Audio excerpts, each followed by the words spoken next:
call. We're going to get started, with our informal session. Mr. Dehaney, what do we got up on the line today? Mr. Mayor, before we get going, I just want to articulate to the council and the public that we've been having some intermittent power outages and Dominion Energy is working on it. Because of the power outages, we may have some difficulty in streaming live, but we should be able to power through it. But if not, we'll communicate accordingly. All right. So, Mr. Mayor, at the request of yourself and Councilmember Bellucci, the Cannabis Advisory Task Force is going to give council an update. No policy decisions are being requested of council at this time. It's just to provide an update on the background work that they've done so far. Okay, thank you. So right now, the chair of the Cannabis Task Force, Andrew Locke, will come and present before council. Thank you. This is my first time presenting, so go easy on me, please. Welcome. You're going to do fine. Well, you get what you pay for sometimes. So, Okay, before you start, if I can bring up, Vice Mayor Wilson is out of town, and Mr. Bellucci is not feeling well today, so they will be missing. And Councilmember Ross Hammond is out of town. Okay, but thank you very much. Sure. Good afternoon. I'm Andy Locke. I'm the chairman of the Cannabis Advisory Task Force. Along with me today are a number of people from the task force. If you could raise your hands. I want to thank them for all their time and effort over the last 18 months that the task force has been in place. Today we're going to brief you on what's occurring in all things cannabis and the cannabis-related environment, as well as provide a few recommendations to better protect and serve the citizens of Virginia Beach. We will brief you on current legislation and where that legislation stands, some statistics, some areas of concern, and finally some high-level recommendations for your consideration. First of all, we've given you a page of definitions. I'm sure a lot of you don't follow cannabis closely, so thought that that might help you as we move through the presentation with some terms. So background for the Cannabis Advisory Task Force, it was established in October of 22 by City Council resolution. We have 18 members that include city departments, citizens, people involved in the cannabis industry, and Councilman Berlucci also serves on the committee. The mission is to serve as a balanced advisory group to the City Council regarding all things cannabis. The first year we spent mostly putting governance in place and educating the committee members. So a few statistics for you. This comes from JLARC, which is the General Assembly's Independent Policy Analysis Group. And the report was dated June of 2021. Adult use, which is what you may know as recreational marijuana, was expected to have first-year sales between $120 and $206 million, with first-year tax revenues of $37 to $62 million. And in year 5, the sales would grow to $600 million to $1 billion, with revenues coming in at $180 to $308 million. Just for reference, in 2022, Virginia collected $379 million from ABC-related taxes. So you can see the size of the tax impact that cannabis could have on Virginia and has had on other states. The industry was also projected to create between 11,000 and 18,000 jobs. Adult use is not legal in Virginia currently, and the estimated illicit market is about $1 billion in Virginia.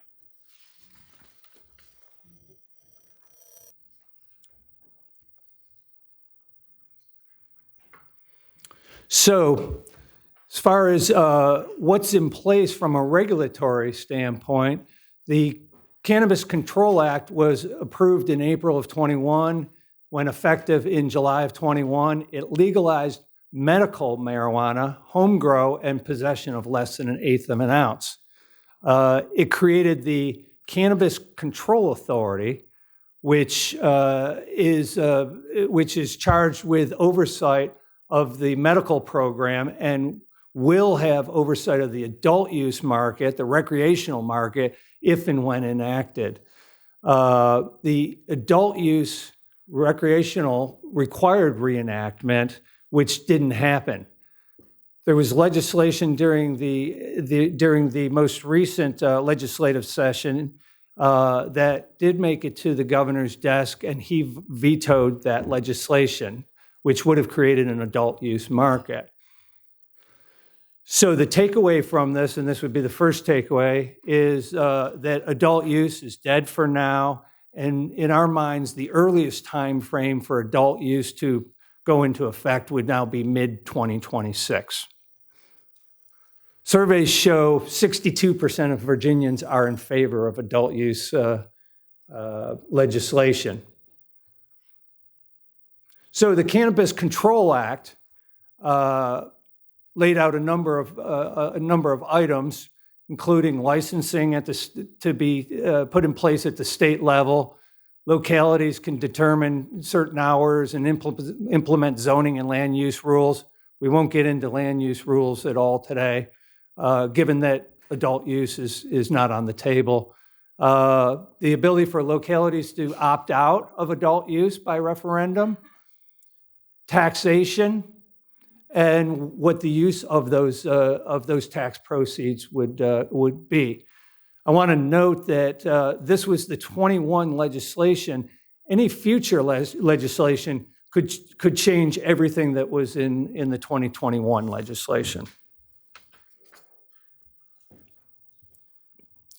So as part of the 2021 legislation, the Cannabis Control Authority, or CCA, was put in place. And the CCA was charged with establishing the number and criteria for licenses for adult use. Those numbers of retailers, say 400 is what it anticipated. That could change again with new legislation. Oversight of seed to sale tracking cannabis as it works through the pipeline. Oversight of packaging requirements, labeling, including potency and mandating warning labels. Rules governing outdoor cultivation, sanitation, testing of product, and advertising of product. And then establish public health and safety guidelines for personal home cultivation, including the protection of children, present nuisances, so forth. And then finally, complete oversight and enforcement of the market participants. So we'll get into some statistics that I think you'll find interesting. This is for Virginia Beach. In Virginia Beach 2023, and we'll show you some trending in a moment, there were 3 homicides that involved marijuana. There were 8 homicides in Virginia during that year. And you can see the number of juveniles as well. Those 3 homicides, there's the summary of what occurred in those homicides.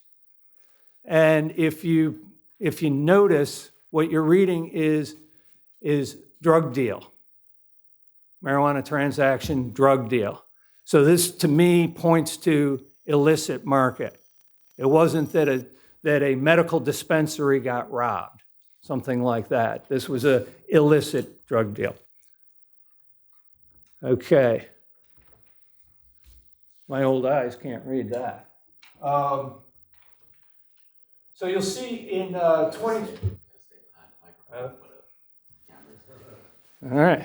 So you'll see in 2023 that the arrests for cannabis decreased significantly. The reason for that being is the new laws that went into place allow for possession of marijuana up to a certain amount, and also the new laws changed with respect to probable cause.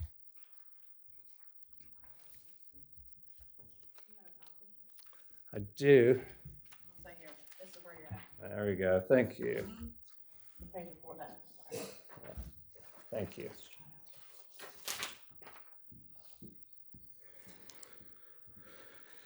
You'll also see that the homicides were flat with respect to cannabis, even though homicides in general were up for the city.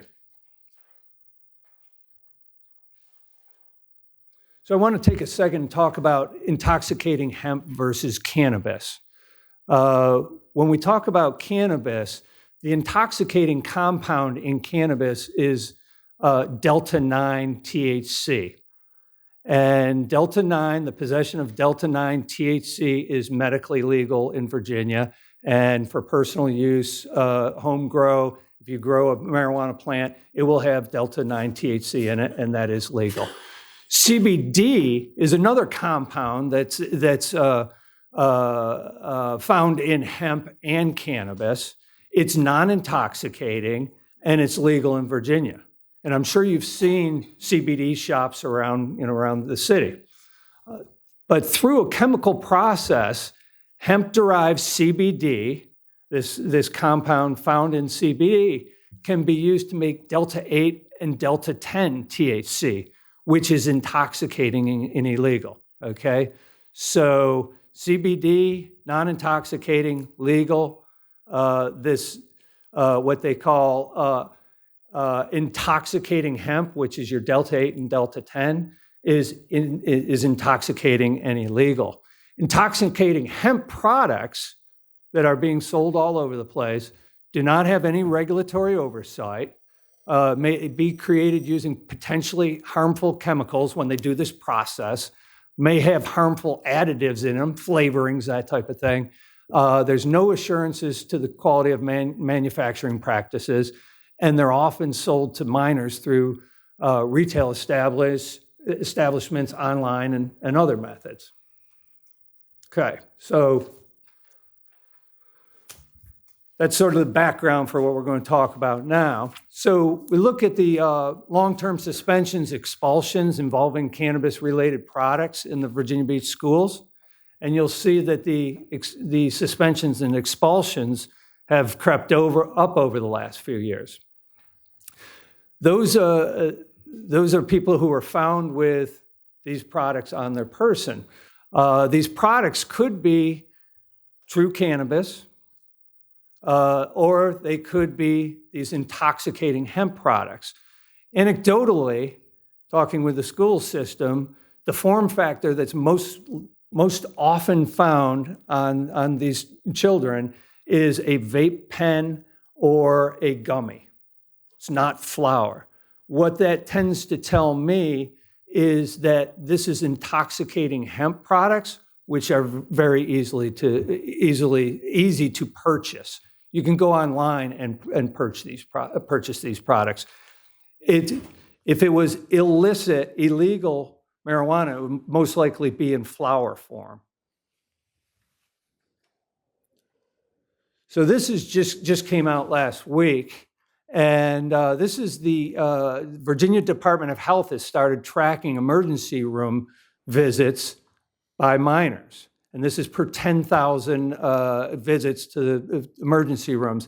You can see that in 2019, it was 0.86, gone up to 5.89, 5.69 per 10,000 visits by 2023. Significant increase. Again, these are minors going to the emergency room. Interesting note here, these intoxicating hemp products were made illegal July 1, 2023.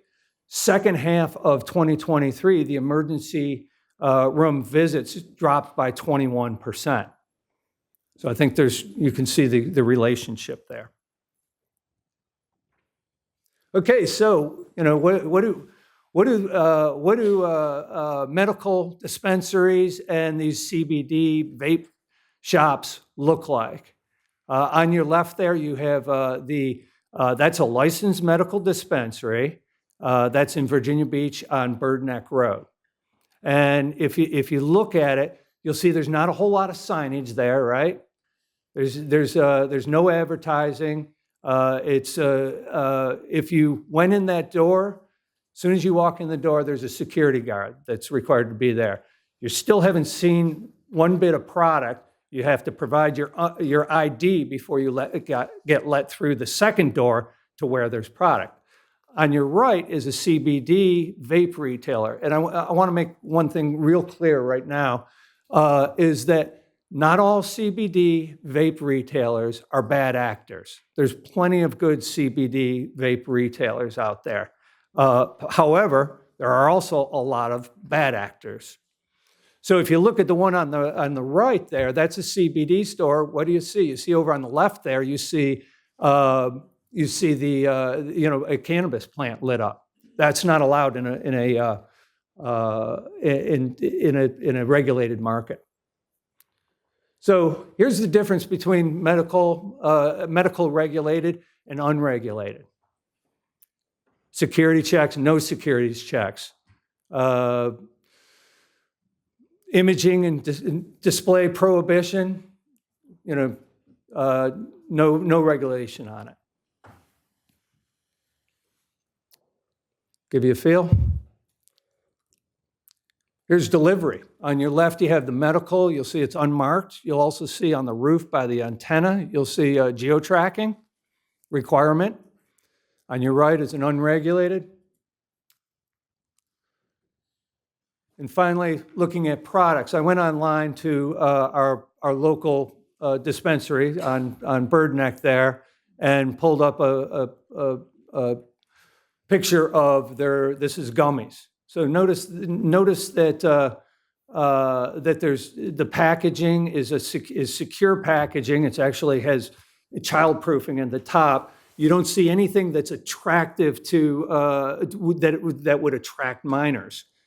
On the right, I went online, Googled Delta 8, and chose the first retailer, and this is what I got.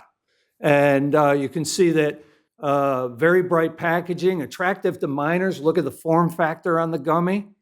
It's attractive to minors. It doesn't have the childproof seal on it, among other things. So finally, some recommendations. As adult use does not appear to be imminent, we're talking about 2026 at the earliest. Continue to monitor what's going on at the state level, and even when it does change, there's going to be a ramp up. There's going to be a ramp up period between the time legislation is approved and when actually you go legal recreationally. It's usually about 6-month period. Second recommendation: consider increasing increased monitoring enforcement of the CBD vape shops that are bad actors and are selling this intoxicating hemp products. Potentially partner with the Virginia Department of Health, Department of Agriculture Office of Hemp Enforcement, and Virginia State Police. Department of Agriculture and State Police do have some efforts around this Delta 8 enforcement. And finally, you see that it's getting these Delta 8 products, and I'm sure illicit cannabis, is getting into our schools, and it's sending people to the emergency room at a higher rate. Recommend better parental education programs, use of different technologies to reach people. Look at maybe bolstering substance abuse programs in our schools, and potentially using non-law enforcement personnel as school resources, given the shortage of law enforcement personnel. So with that, happy to take questions. I appreciate your time. Hey, anybody have any questions at all? Hutch? So with the JLARC study, is that where and you may have said it, I'm sorry, I was kind of going back and forth, but that's where your data came from? Is that where we got a couple slides before, like slide 7, 6 or 7, your stats? Regarding sales and taxes? Yeah, any of this I'm just curious what that brought to you. So the JLARC came from the JLARC report. That's what I'm getting at. And then when we talk about the oversight and regulatory regime, that came from code. Okay. Yeah. So we can infer that both of them are pretty empirical data, Yes. is what I'm saying. I would certainly, Okay. yeah. Thanks. Okay, anybody else at this point? Okay, thank you very much. All right. Appreciate it. Thank you.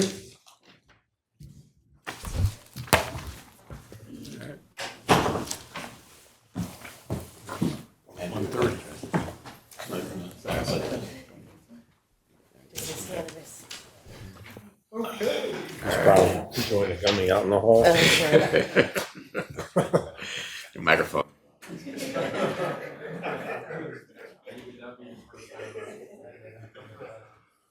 Welcome to the club.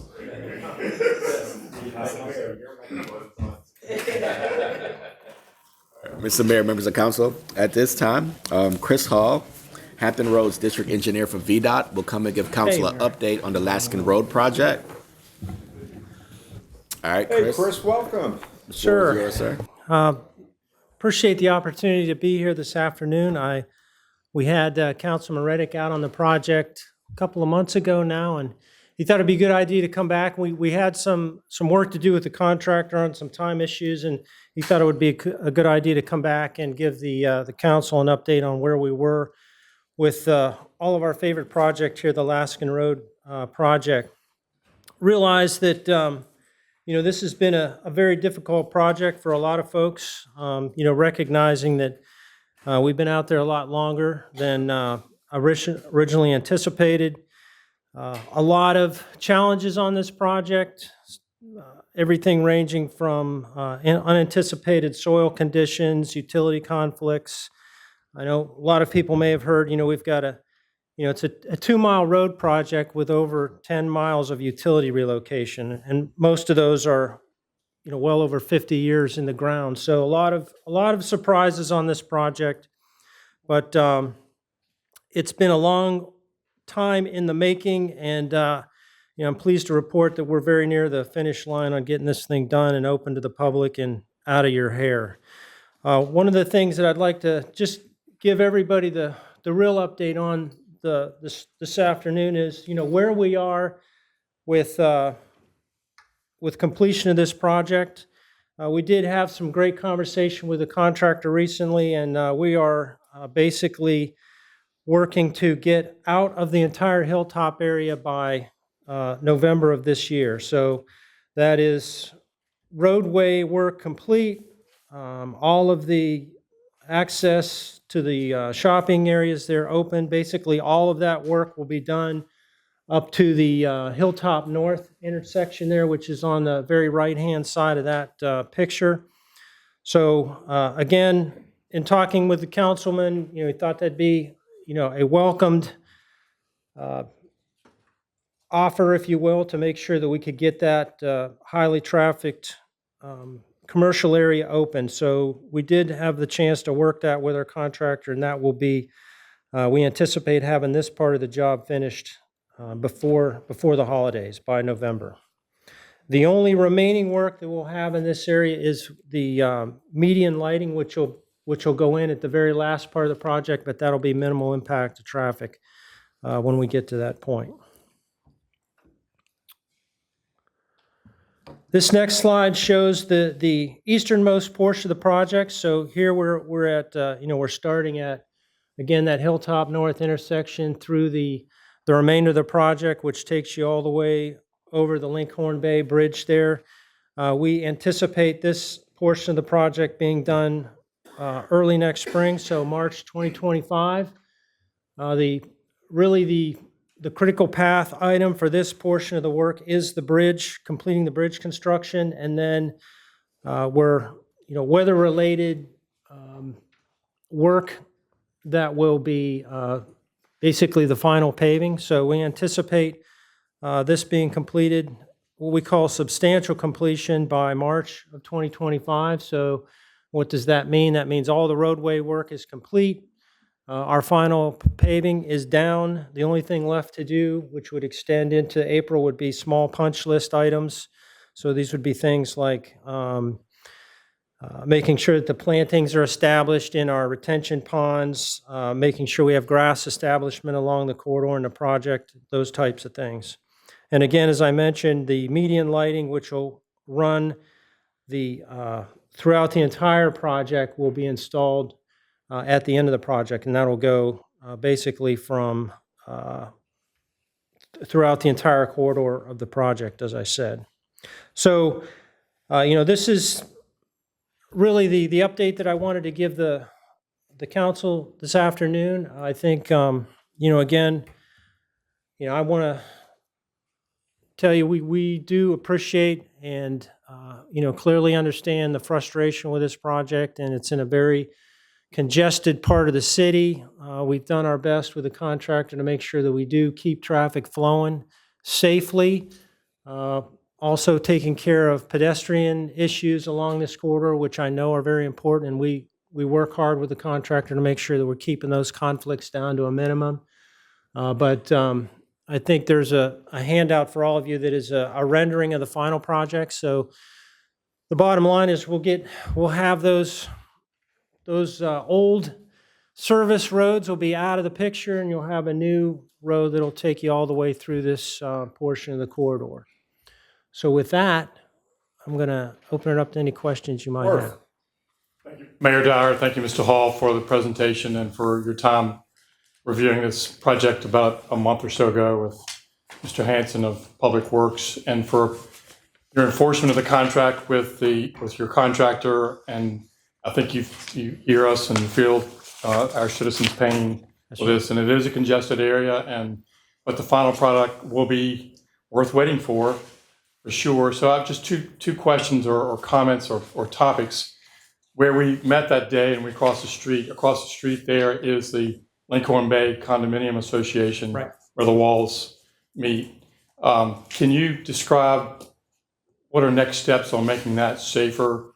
You're in discussions with our Public Works on how we can improve that, getting in and out of that complex? So right now, and it's actually depicted in the renderings where we have it, there'll be dedicated turn lanes in and out of that facility. So traffic coming from Virginia Beach would be coming from the east going west. Will be in a dedicated turn lane, and there'll be 2 through lanes through that area. So that will help somewhat. And then, eliminating an extra lane, they have to cross over to go the opposite direction. We will continue to work with the city staff on what the right thing to do there is moving forward, but that's essentially what we'll have at the end of the project, barring any further developments with the city. Yes, please. So that's still, I guess, working in action? Yes, sir. Working, okay. And then the final product, which is really important to me, is once the project is complete, what is the streetscape, landscaping, beautification of this incredibly great road? Is it going to be concrete? Is it going to be lush streetscape? How are you going to leave? I don't have the specific details on what the plantings will be. I think another one of those things we're going to be working with the city on what the final streetscape is. Our commitment is making sure that our environmental piece is met with the retention basin, so there is a planting piece of that, but then also making sure that we have good full grass establishment where I think there's grass in the medians where we have that. Additional plantings, I don't have the details on that, but I can make sure that we get that to you. It's very important, I think, to all of us. And then just one last thing. So after this project is done, what are you all engaged with the city on phase 2 and phase 3, or is that to be addressed at a later date? I mean, I know the city is, I'm not going to answer on their behalf, but I know the city is looking at other projects to submit for phase 2 and phase 3, and we'll be working with them as we do with any other local administered project. Hey, Chris. Thank you, sir, for the presentation. Could you just, District 8 kind of bumps up this to the west. at Virginia Beach Boulevard, Pollards, and then you get to the overpass. Could you elaborate, because I've received several emails from individuals on the up and down this corridor, when you say traffic signals and then signal work, can you specify where you're referring to on this map? The main signal work is at the Colonial, First Colonial Road? First Colonial and Laskin intersection. And then any signals along that corridor, I think the Hilltop North is a signal, and there's one signal to the west. I think those are the only two on that portion of what we would call the western portion of the project that we'll be finishing. And Council Remick brought up beautification. Is there, because we hear that so often from constituents, whether it be Virginia Beach Boulevard near town center or around town, that we could do a better job investing in beautification. Is there, and you can get back maybe to the manager, is there a budget within VDOT's budget for flowers, for beautification? Because Councilman Remick had a great question. If not, I'm sure that will come up back to council, and I didn't see any of that in our budget we just passed, so that would be probably an additional request. And so could you get back to us on what that budget looks like specifically for trees, flowers, beautification? Mm-hmm. Thank you, sir. Okay, anyone else at this point? It's obviously a very complex, and, you had bridges and waterways and, some impediments along the way, but, we appreciate the tenacity. And, Well, thank you for your I think work patience. is right, once it's done, we appreciate it. All right, thanks a lot, Chris, welcome. All right, thank you, Mayor, appreciate it. All right, moving along. All right, Mr. Mayor, members of council, at this time, at the request of several members of council, David Jarman from the Public Works Department will come and give council a presentation on Interstate 264 Independence Boulevard interchange update. The goal of this presentation is to give council some feedback and some context regarding the studies and the alternatives and next steps on the project. Go ahead, Dave. All right, good afternoon, Mr. Mayor, members of the City Council. Let me do one thing real quick here. All right, appreciate the opportunity to come and talk to you this afternoon about I-264 and Independence Interchange Improvement Project. We've discussed this several years ago. I think this was in maybe 22 or 21 we talked about this last. So it's a good time to bring it forward, though, and give council an update. So appreciate the opportunity to come and talk before you. Let's see. We've got a fairly packed agenda, but we'll get through it quickly and try to keep you on time. We did want to include a location map. I'm sure everybody knows where it is, but just for someone looking at this that may not be familiar with the project, get you oriented where we're talking about.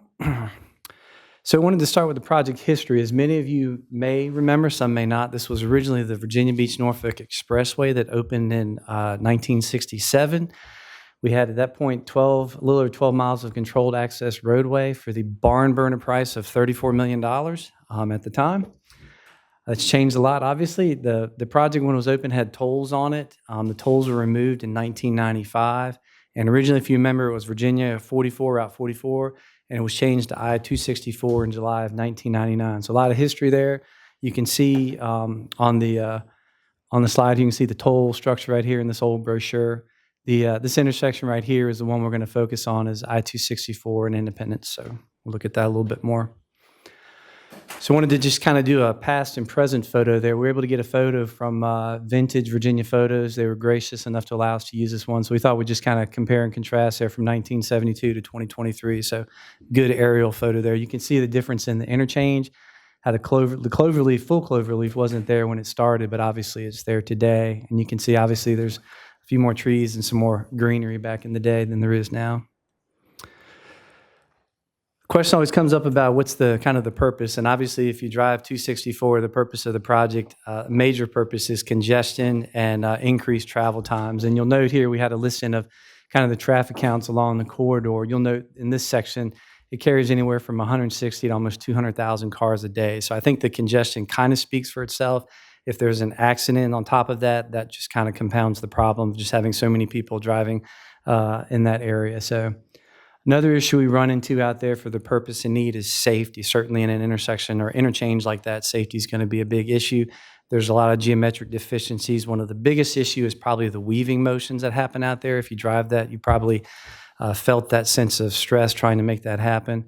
We have an accident heat map here that we use tracking accidents within the city, and you can see the project location. This kind of gets more on the dot, more of the micro level. And then as we zoom in a little further, you can see the intersection there, the conglomerate of accidents and even a few fatalities there. Again, that's from 2017 to 2021. So, and of course, access management is a big deal, how cars access, how many intersections or median breaks we have. That all plays into that. So one of the things we wanted to kind of highlight with council is some of the studies that have been performed along this roadway. And there's been quite a few. Just to highlight some of the more extensive ones, this was one of the bigger ones, was a corridor study from VDOT back in 2016. It really looked at the interchange and I-264. There was also the STARS study that was done in 2020. We're going to talk about that in a little bit more detail. There was also the interchange study there with 64 and 264, again, another VDOT study.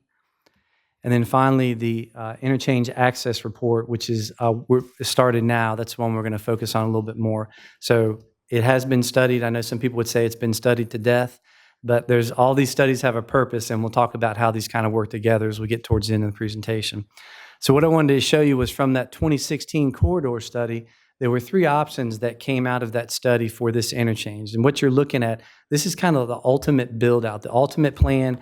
If the money was in place today and we had the options to do what we wanted to do, we would look at, or we would do one of these options. This is what we call the preferred alternative. So I'm not going to get into all the details here, but what you'll note is that the weaving motions have been pulled out with ramps. We've taken out some of the clover leaves and modified the ramps to get rid of those weaving motions. So a traffic engineer would get up here and talk to you for hours about what all these things mean. I'm not going to do that today. I just want you to understand that there were several options that were considered. The preferred option was actually the middle option here. That's the one, I'll get my clicker straight here. That's the one that was actually preferred or listed as the recommended preferred alternative. Again, this is the ultimate build out. This would be the entire interchange. What you see in red encompasses new roadway and new pavement. What you see in black would be ramps that are removed. What you see in yellow are structures, so bridge structure. So you'd see a new bridge on 264. You'd see a new flyover over here coming from northbound Independence. So as we look a little bit more here, we'll dive into this a little bit more. The next piece of this, we'll start getting into the alternatives. This was where we talked about interim improvements. So I want you to be thinking interim right now. We're going to switch from ultimate to interim. VDOT looked at this with the STARS program, and you can see the acronym there, Strategically Targeted Affordable Roadway Solutions. The idea behind this was let's try to grab some improvements that can happen now that we can fund in the 6-year improvement program, that we can deal with congestion and safety. We can have an emphasis on innovative design.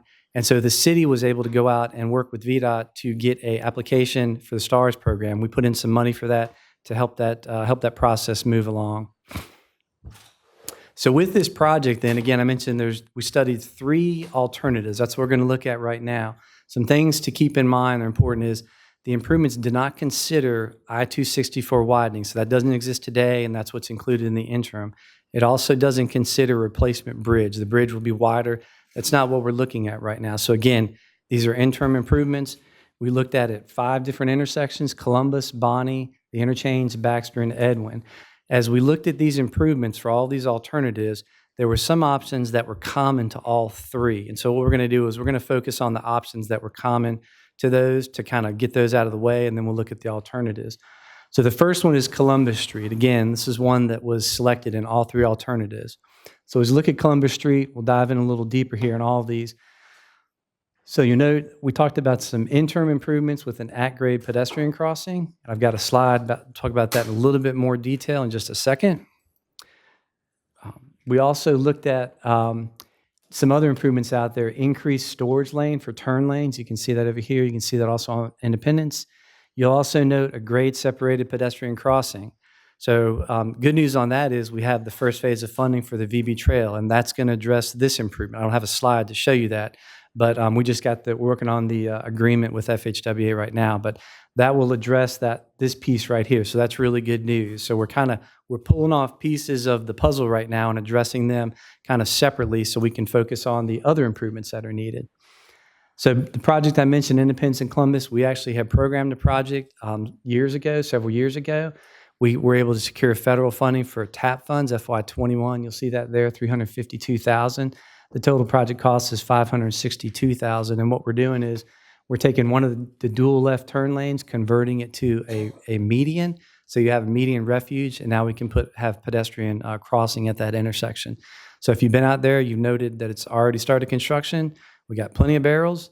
That started in April, and it's scheduled to be completed by the end of summer. So that's one piece of the puzzle that's pulled out, and we're going to go ahead and take care of it now. So the next piece we want to look at is Edwin Drive. Again, common to all three alternatives. So on Independence and Edwin, one of the challenges we have with this corridor is trying to move traffic away from the interchange. So even if we make all the improvements at the interchange, it's still going to bottleneck right here. And so we have to look at some of these other improvements downstream to get traffic away. And so one of the things we looked at was an innovative intersection design using median U-turns on Independence. And so what we're planning to do here, you'll note, is to eliminate left turns at Edwin. And I know that sounds a little crazy at first, but if we do median U-turns, what happens is this four-phase intersection, like a typical intersection, becomes two phases, and that's how we gain the efficiencies. So what we do is we move the left turns downstream, they take a U-turn, they come back and make a right onto Edwin Drive. And it works the same way on the opposite side. So if you want to make a left here, left here, you'll come up, make a U-turn, then you'll come back and make a right again onto Edwin Drive. It's the same thing we did at Indian River and Kempsville. This is the Indian River Road treatment. Again, the idea is we cut the cycle time roughly in half, eliminate two phases, and now it becomes a two-phase intersection. Traffic moves much smoother. So the total project cost there is $18.1 million, and the design start is scheduled to be in fall of '25. This was a smart scale project. Again, another piece of the puzzle that we've managed to get funding for. All right, now we're going to look at the alternatives. This is getting more into the weeds right now. So I'm not going to read all this to you because pictures say 1,000 words, and that's where we're going to start. So alternative one deals with a lot of at-grade improvements, so not a lot of bridges or structures. And we'll start with a high-level view, and we'll dive into a little more in-depth. When you look at this particular slide, you'll note that the green areas, those were previous ramps, paved areas that have been converted to green, so they're grassed areas now. And you'll note here that we're trying to split up the ramp movements. We want to get rid of the weaving motions. So first off, let's look at this quadrant up here where we have Euclid. Our game plan, at least with alternative one, again, is to eliminate the left turns at the intersection, convert that to a two-phase signal. And again, if you want to make a left on the Euclid, you'll go north, make a U-turn, come south, and take a right on Euclid. Same way if you want to make a left onto Bonnie, you'll come down Euclid, make a U-turn, and then go straight across on Bonnie. So again, a little bit different than what we're used to as typical traffic procedures. So one of the other improvements with alternative one, again, would be to break up some of these weaving motions. So if you're coming westbound on 264, you could get off on Bonnie. You could also go northbound on Independence. If you want to get onto 264 westbound, you have a new on-ramp here with another on-ramp coming southbound on Independence. You still have one of the clover leaves left here, but this becomes a collector and distributor lane, which means that it's not fighting with a weaving motion there, so it becomes much safer. And of course, traffic heading to the oceanfront can come down here, make a right at a signal, and get on the on-ramp there. So again, just trying to split up some of the movements to make it safer. Another treatment that's going to be, you're going to see a little bit more of this too down here, is median U-turns as well. Again, trying to convert the intersections to a two-phase so we can decrease the cycle time. So if you want to make a left, you'll go up here, make a U-turn, come down, make a right. Same thing if you want to make a left, you'll come down to Baxter and then go straight through on the South Boulevard. Another treatment, a benefit in this particular option is we've called out to have a slip lane installed here off South Boulevard, construct that. Then cars coming northbound in Independence don't even have to go to the interchange. They can take this South Boulevard, get on this on-ramp here if they're going to the oceanfront. So again, just trying to give cars another way to avoid the intersection and keep the numbers down at the actual intersection itself. All right, so alternative one, it's alternative one. So it's definitely less expensive, definitely has fewer right-of-way impacts. It doesn't give us the operational improvements that we're looking for, and it doesn't meet the long-term demand. It's certainly less resilient to accidents. If you get an accident, traffic's going to back up pretty quick. It doesn't give us exactly what we really want with that. So we'll look at alternative two. Now we start getting into more of grade separate improvements, and you'll start seeing a little more different setup here. I like to call this the starfish option. If you look at that, you can kind of see a little, maybe it's just me, I don't know. This one's a little different here. We call this is called a center turn overpass. So the way this works is you split the turning movements and the through movements. And what happens is the through movements stay down below. So where you see the dark gray area, the through traffic stays on Independence and Bonnie and Euclid. And then on the lighter gray, this is bridge, this is structure. So now you come up on the bridge for the turning movements, and all that's happening up above the roadway. So again, two cycle down below, through traffic goes, and side street traffic goes. We don't have turning movements to contend with. All the turning movements happen up here at a signal. And this gives you kind of more of a 3D rendering of what that looks like. Again, turning movements happen up here, through movements are down below. So it's a little different. It's a little unusual. It's called the center turn overpass. All right, so on the southern end of the project, we go back to some different treatments here. Again, we're trying to modify the ramps, similar to what we talked about before. Little modifications there. You see more of the cloverleaf, but you also see more of the on-ramps coming off 264, going on 264. These become separate motions, signal controlled in some places, so it just makes the transitions much smoother. You'll also note down here, we have the Southern Boulevard slip lane ramp. Again, this is a common option to several of the alternatives as well. So we've seen that before. So alternative two, obviously, a little better than alternative one, meets more long-term demands, more resilient, definitely higher cost. It's an innovative design, but it's also a little bit concerning, at least from our perspective, because you're going to need to take some lanes on Independence Boulevard to build this. And if we take a lane or two for more than 5 minutes out there, it causes a lot of problems. So we got to look at that and make sure we're satisfied that we've got a good game plan going forward.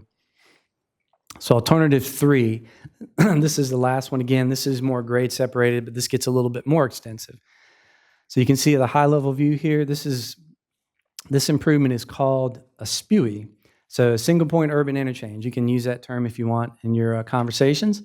But the SPUI in this case has the through movements happening on top and the turning movements happening below. So it's kind of the opposite of what we just looked at with the center turn overpass, if you want to look at it that way. It's a little bit more complicated. You can see more of ramp movements and more turning movements. So obviously it's a little bit more expensive, a little more right-of-way impact as well. That's part of what's driving the cost. You can think of this too. This is kind of a typical view of what that looks like. The through movement happens on top. This is kind of in a more urban setting. And then you have the turning movements down below along with the cross street. And a good example of that locally is the intersection at Military Highway and Virginia Beach Boulevard. If you've been there, that kind of gives you a good idea of what we're talking about. All right, so, and again, this one's a little bit different on the southern portion here. As far as accessing the interstate, we actually have a flyover here. And you remember seeing that in the ultimate build out there. This one proposes the flyover ramp here with this relocated South Boulevard. And you can see some of the other on-ramp movements as well. So this one gets a little more complicated, gets a little more structure, and obviously a little more expense as we've talked about. From an engineer standpoint, it's more exciting, right? More bridges, right? But it's kind of crazy expensive as well. But it definitely operates better. It gives us more of the safety benefits that we want. It's much more resilient to accidents. It's obviously more expensive, more right-of-way, and we still have similar concerns about the construction impacts on this as well. So when we looked at this with the STAR study, we kind of flushed all these out. Alternative to the starfish option really was the one that rose to the top as far as the cost benefits and some of the other factors that we were really looking for. So alternative two was really the one that we got the most bang for the buck. And I wanted to go back to this just to show you, if you remember, you could see some of these movements where we split the ramps up. We showed in some of the alternatives the flyover. So there's components of this in all of those alternatives. So, and again, this was just the recommended. This is the ultimate, and the other one, alternative two, was the preferred interim improvement. So I wanted to give you a cost comparison here to show all these dollars in the same year. So this went back to 2020. And really the key takeaway here is if you look at the difference between these, Alternative 2 is about twice the cost of Alternative 1. Alternative 3 is twice the cost of Alternative 2.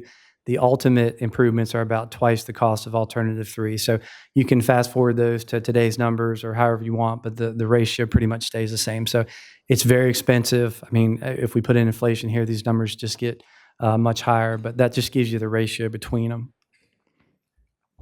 So looking ahead, we are working right now with VDOT on the interchange access report. This is again, the next study in the iteration of studies. This is going to take more of a holistic approach to all of the work that's been done and consider in the STARS study effort that was done with our improvements. So it is going to look at what happens if we widen 264 and add a new bridge. It's going to help try to figure out what's the best long-term design to serve the interstate and the local street, Independence Boulevard as well. And it's a big lift because there's a lot of modeling involved, a lot of iterative modeling. It takes time and effort. We were gracious enough to get funding from HR TAC. They provided $1.25 million to help kind of kickstart the IAR. Our friends at VDOT are managing this effort for us. They do this a lot more than we do. They're experts at dealing with the interstate. We had a kickoff meeting last August, and there will be a CIM later this summer, late summer, to look at some of the initial concepts and screen some of the preliminary results. So we'll be able to get back to the public and kind of get some feedback there by the end of the summer. And the estimated completion right now is end of 2025. And I just wanted to clarify for folks on council about long-range transportation plan. It's a big deal. This is the blueprint for the region, as most of you probably know, but it kind of gives us that 20-year look ahead, and it provides kind of a roadmap for the projects we're going to fund and potentially how they're going to be funded. So we were fortunate in 2045 that we're able to get Independence and 264 and I-264 widening, both of those in the long-range plan, which is great because they need to be fiscally constrained. They need to show a funding plan of how they're going to be funded, whether it's hypothetical or not, but just that it has a funding plan for the future. And so we have those included, which is a good first step for us as far as our next steps for getting grant funding and things like that. So this just shows you the map or the table that HR TAC had given us to show that it was on the list. What was interesting was HR TAC said that they funded a lot of the first tier projects, like the work that's done, the expansion on the peninsula, I-64 on the peninsula, and the HRBT, and now they're stepping back to the next tier. And so we get to the next tier projects, and there's Independence 264 and I-264 widening. So we're kind of next in line on the horizon, which is great news. And you can see there's some seed money there with $207 million. So we can leverage that money again, use that money to leverage other grant opportunities. And so that's great news for the project. And so again, just looking ahead, we're going to finish the IAR. We'll have the CIM. Again, I mentioned exploring some grant opportunities. The two that jump out that we've seen probably most likely is the Infrastructure for Rebuilding America, and MEGA. Those two grant programs have a 60-40 match. And again, that 40% could be covered with HR TAC or VDOT or even some local funds perhaps. But the idea is these grants programs do much larger projects, a minimum $25 million for infra and $100 to $500 million for MEGA. So they're huge projects, and that's kind of what we need for something like this. And so as I close, I just wanted to give you just an image there of the past, present, and future on our last slide. And so if you have any questions, I'll be happy to take those. Any questions at all? I'll tell you what, that intersection does need a makeover. It's like a figure-eight racetrack almost. Josh? Thank you, Mr. Mayor. Mr. John, thank you very much for the presentation. It's a lot to take in and a lot of moving parts. So I look forward to taking a closer look at this later and maybe asking you some additional follow-up questions. But no problem. One thing that strikes me is how difficult it is, as it is for pedestrians and cyclists to navigate in this area. And it concerns me in a way if we're taking up more right of way, if we've got movement above grade, what that will do to the ability for pedestrians to traverse Independence and even more critically in some respects, 264 kind of serves as a barrier for folks trying to get from and between the north side of our city and the south side of our city. And as we move through this, I really just hope that we have those elements front of mind. And I applaud the city recently. I know that we built a sidewalk on the western portion of Independence. Correct. And enhanced that with some railings and safety features and such. Correct. Still a really dangerous place to be. It is. Despite those improvements. And so pedestrian and cycling safety is certainly in the ability to maintain and enhance connectivity from north to south, but also east to west. I mean, because those roads are too wide anyway. I mean, that's really what it is. I mean, and that we see that with the median the pedestrian refuge that's being installed at Cleveland and Columbus Street to try and create a little bit of a safer way to cross there. Right. And that's a good thing.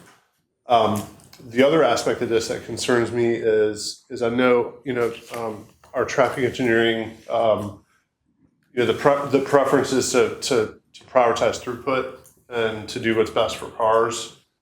But we're also right there dealing with soon to be Virginia Beach Trail. And then the downward approach of wherever these ramps come down will be our central business district and town center.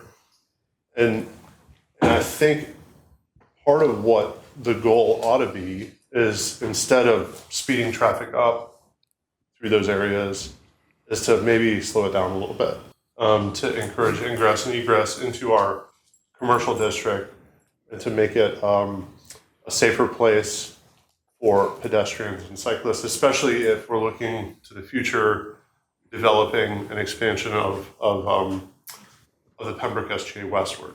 So I'm really hoping, I know this is really early in the process, but I think we need to be extremely careful about, what we're doing here and how it'll impact, our kids and grandkids and their kids. Sure. Because it'll be another 100 years plus before this is looked at again. Sure. No, great comment. And I will say too, regarding the sidewalk, we do have another phase coming of the sidewalk that's completed now on the underpass that's heading further south towards Baxter. So we're biting off more pieces of the pedestrian, component that you're talking about. So that will help. As far as slowing traffic down, that's a good comment. And certainly I think when we get feedback from the public on things like that, that would be good to hear about other thoughts, and even see that in the comp plan as well, as what's our vision for this area, as we move forward with this intersection. I mean, do you have a sense for where, if the traffic is elevated, where it might come down?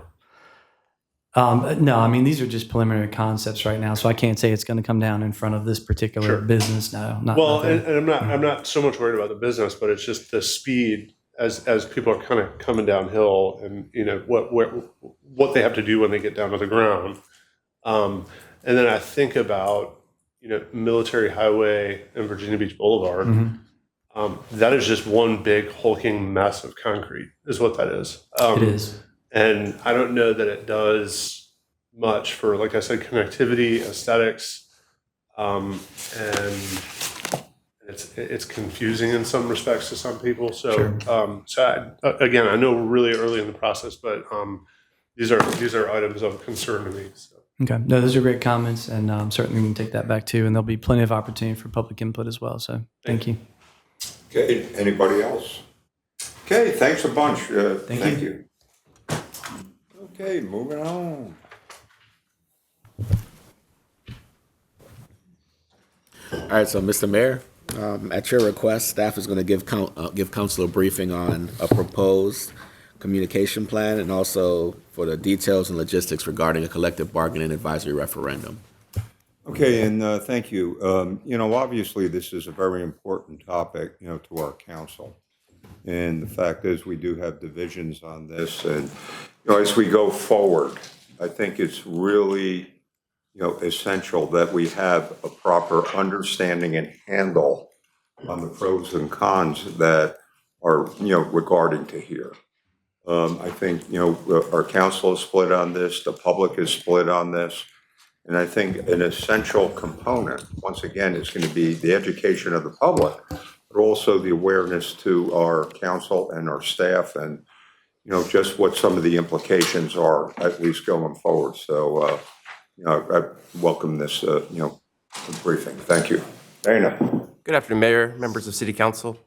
We're here to walk you through the request, what the request means, and then the communication piece. So to begin, there was a request to draft a resolution to initiate the advisory referendum. There was also a request for a second resolution that would have the engagement of Old Dominion University to provide a SWOT analysis, so that's strengths, weaknesses, opportunities, and threats, to provide the pros and cons of collective bargaining. And that SWOT analysis and study would include the experiences of other similar localities so that we at least get something of a best benchmark of what to expect should the city proceed with collective bargaining. So just sort of the cliff notes here, we're going to talk about advisory referendum process, going to give you other examples of referenda just sort of to understand the menu, if you will, and then discuss a little bit of the limitations that are put upon us if we do the referendum process. Many of you all recall the flood protection referendum process and what the city council did and didn't do at that time. Next, we'll look at the public education and engagement considerations and timelines. And we're really seeking your discussion among yourselves, feedback to staff, and then any direction as to what you would like to see on your future agenda. So referendum is a legally prescribed process. If you can't find it in the code, you don't have the ability to do a referendum. So let's go through the ones that we can identify and give you a sense of what alternatives are there for the city council should it wish to do a referendum. So you can initiate a referendum to change your local charter. You can do a referendum if you want to authorize bonds. And then you can do, and this is specific to the city's charter, you could do an advisory referendum on a proposed ordinance.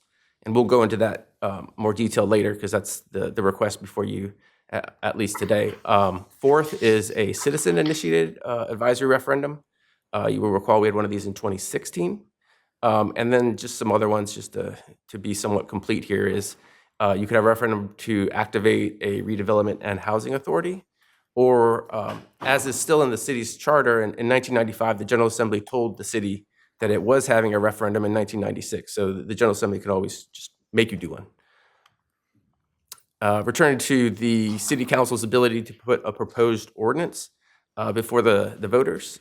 So that is City Charter 3.05F.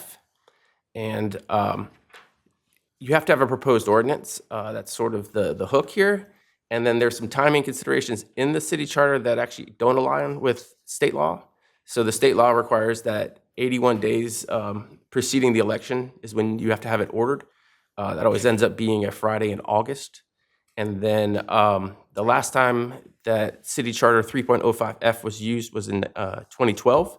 That was should the city council adopt an ordinance approving the use of all reasonable efforts to support the financing and development of the Tide Light Rail into Virginia Beach. So that was 2012.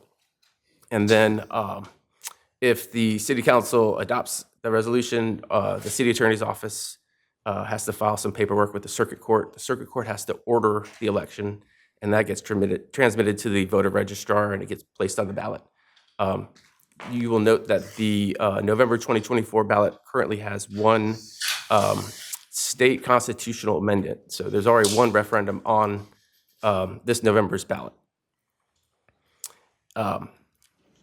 Should you go down the path of a referendum, you have authorization to prepare a explanation of the question. You may recall this in the past, but it requires that explanation to be in plain English. The statute defines plain English for us all. And then we can disseminate materials or advertisements.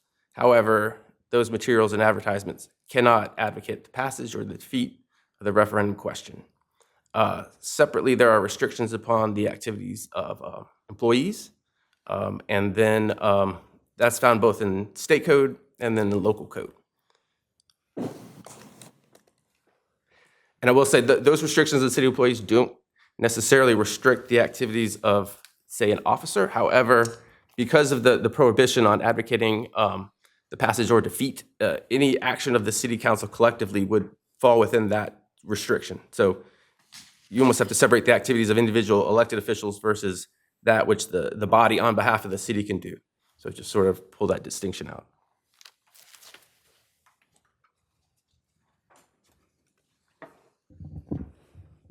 Hey, welcome. Hello, Mayor, Council members. I'm Tiffany Russell, Director of Communications for the city.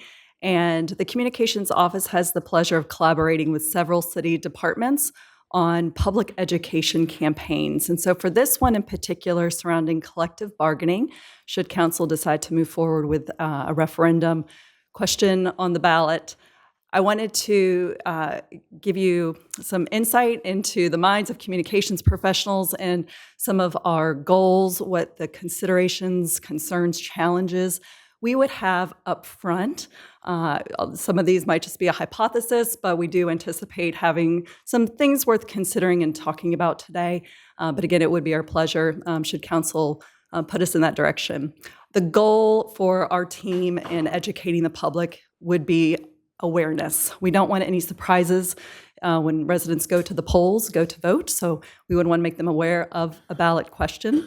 Its non-binding status, that would be really important. So knowing that whichever way they vote, that the result would be shared with council, and then council would take into consideration whether to move forward with that or not.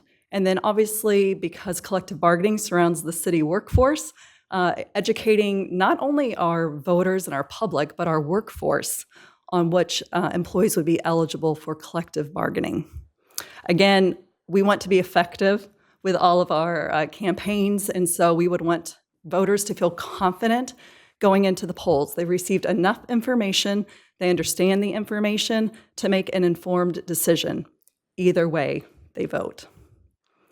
There are some challenges surrounding collective bargaining that might be a little different than when we did a public education effort for flood protection or redistricting or the 10-1 election system. Because collective bargaining would rely heavily on a contract negotiation and implementation with union groups, we wouldn't have that up front, and so we wouldn't necessarily be able to communicate all the impacts to residents. That with voters, that might drive some fear of the unknown. Just, I don't have all the information I need to really answer that question. So our goal would be as much as possible to secure research and information to share up front. We also know, based on the 2020 presidential election, we had about 70% voter turnout. We would want to encourage as many voters as possible to go to the polls and cast their opinion on this topic. So driving voter participation would be really important. We also would not, in this case, be able to define the total exact cost to the taxpayer. Thinking back to flood protection referendum, we had a lot of information surrounding the cost, the estimate that was at that time, the exact projects. With this, because we wouldn't necessarily be able to provide an exact amount or impact to the taxpayer, there might be frustration or confusion, and that's normal. These are things that the communications team would need to really make sure we have a robust response matrix for all of these concerns to address. Again, knowing that the definitive cost of collective bargaining is contingent upon contract negotiations and implementation. We also know that perception is reality. And as much as we put so much information out about any initiative that council is wanting to educate the public on, with collective bargaining, we know that there will be messaging going out that we might get a lot of resident impact or questions back to us about, is this true, is it not, what's your opinion on this matter? And the city would have to remain very neutral. So again, just reiterating our statement, our stance, the city is neither for or against collective bargaining. What we are is for facts and information, and hopefully we have facts and information to be able to support resident questions on the matter. And because collective bargaining is also about the workforce, the city workforce in particular, we may have some resident disengagement, simply the idea that, well, this doesn't really affect me directly. We all know that collective bargaining would have an impact, certainly on the budget process and how we put that budget together. And so being able to communicate that it does affect everyone directly would be really important for, I think, both sides of the coin. And like we've seen, we do expect strong lobbying groups coming out to get their messaging, their opinion out ahead of the city, our messaging, whatever we come up with. And today, my intent is not to show any creative or anything. We haven't gone this far. This is just high level making sure that our messaging is very clear. People know it's from the city and not an external group, and that it's neutral. We have a lot of audiences for this one, and most importantly, I'll prioritize our workforce of more than 7,000 employees.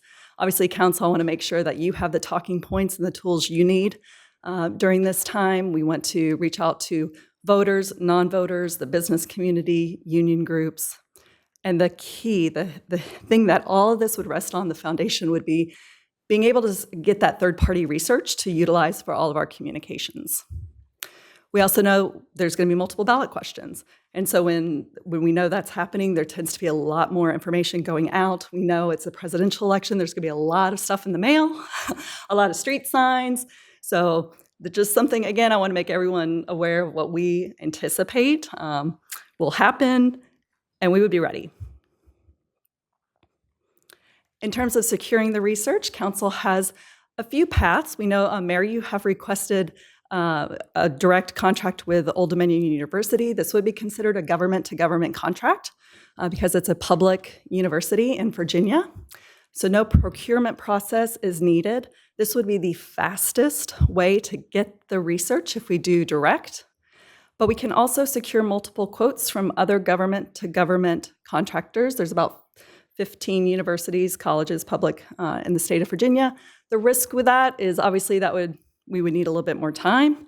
We might not get proposals back. They might have a lot of questions, and I'm going to need to be able to have time for that process. If we want to go out to RFP for research and really open that door broader, that would take at least 6 months, and we don't have that much time. And in this case, emergency procurement would not be an option. Some of the key dates in terms of a communications campaign, we know that the ballot question deadline is middle of August. Hopefully around that time, we would also receive the white paper, this final research deliverable.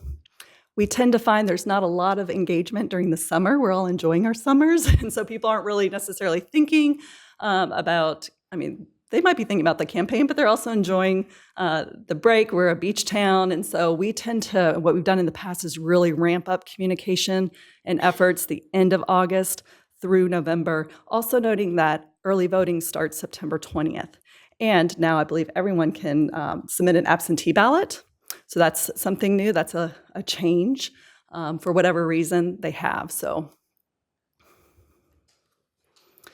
we would hope that the final paper that is delivered would not only include case studies of examples of what cities have gone through when implementing collective bargaining, but we would want this SWOT analysis to also be something digestible, something that could go on a postcard mailing, be social media friendly, and we would also hope that the research vendor would help us with community meetings. We really had a lot of success with that, with the election system communications, where the UVA team had facilitators come into market, talk about their findings, answer community questions, and then city staff could be there to answer city-specific policy or procedure questions. I think that would be really fair. I don't want to put our staff in an uncomfortable decision, particularly HR, if they also have to do employee relations, but they also have to communicate on a topic. We want to appear at all times very neutral. So that would be an important thing that I would want to include in the scope of work. Should we move forward, I would recommend a two-phased approach to a public education campaign, and this is very similar to what we did for recycling public education, where we had an awareness push, just letting people know. In the case of recycling, it was change is coming, subscribe, learn more. In this case, it would be, guess what, this is going to be on the ballot, collective bargaining. Here's what we know so far. Here's how we got here, the history, the timeline. We can provide information to the public already shared and ask people to subscribe to get updates as information is released. Once the research comes in, that would activate phase 2. This would be a very heavy push, yes or no to collective bargaining. Here's the research findings. We could, should council direct us, have direct mailing, paid advertising, really driving that SWOT analysis home. Again, we know that voters are going to be bombarded with materials during an election year. I need something that can stand out, that they can look at quickly, make a decision, go to the website or go to their local library for more information. We know that residents across all 10 districts want direct mail, but it is pricey. We've talked about this before, but I would recommend it again. And then we also have district-specific communication preferences that came out of the 2022 Resident Satisfaction Survey, and I would be able to do customized outreach based on those findings to reach residents in the way that they've told us they prefer to receive information from the city.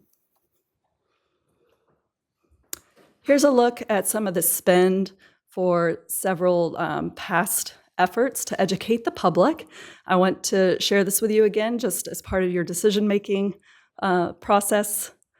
For the flood protection referendum, the spend from an education standpoint, paid media, signage was roughly $240,000.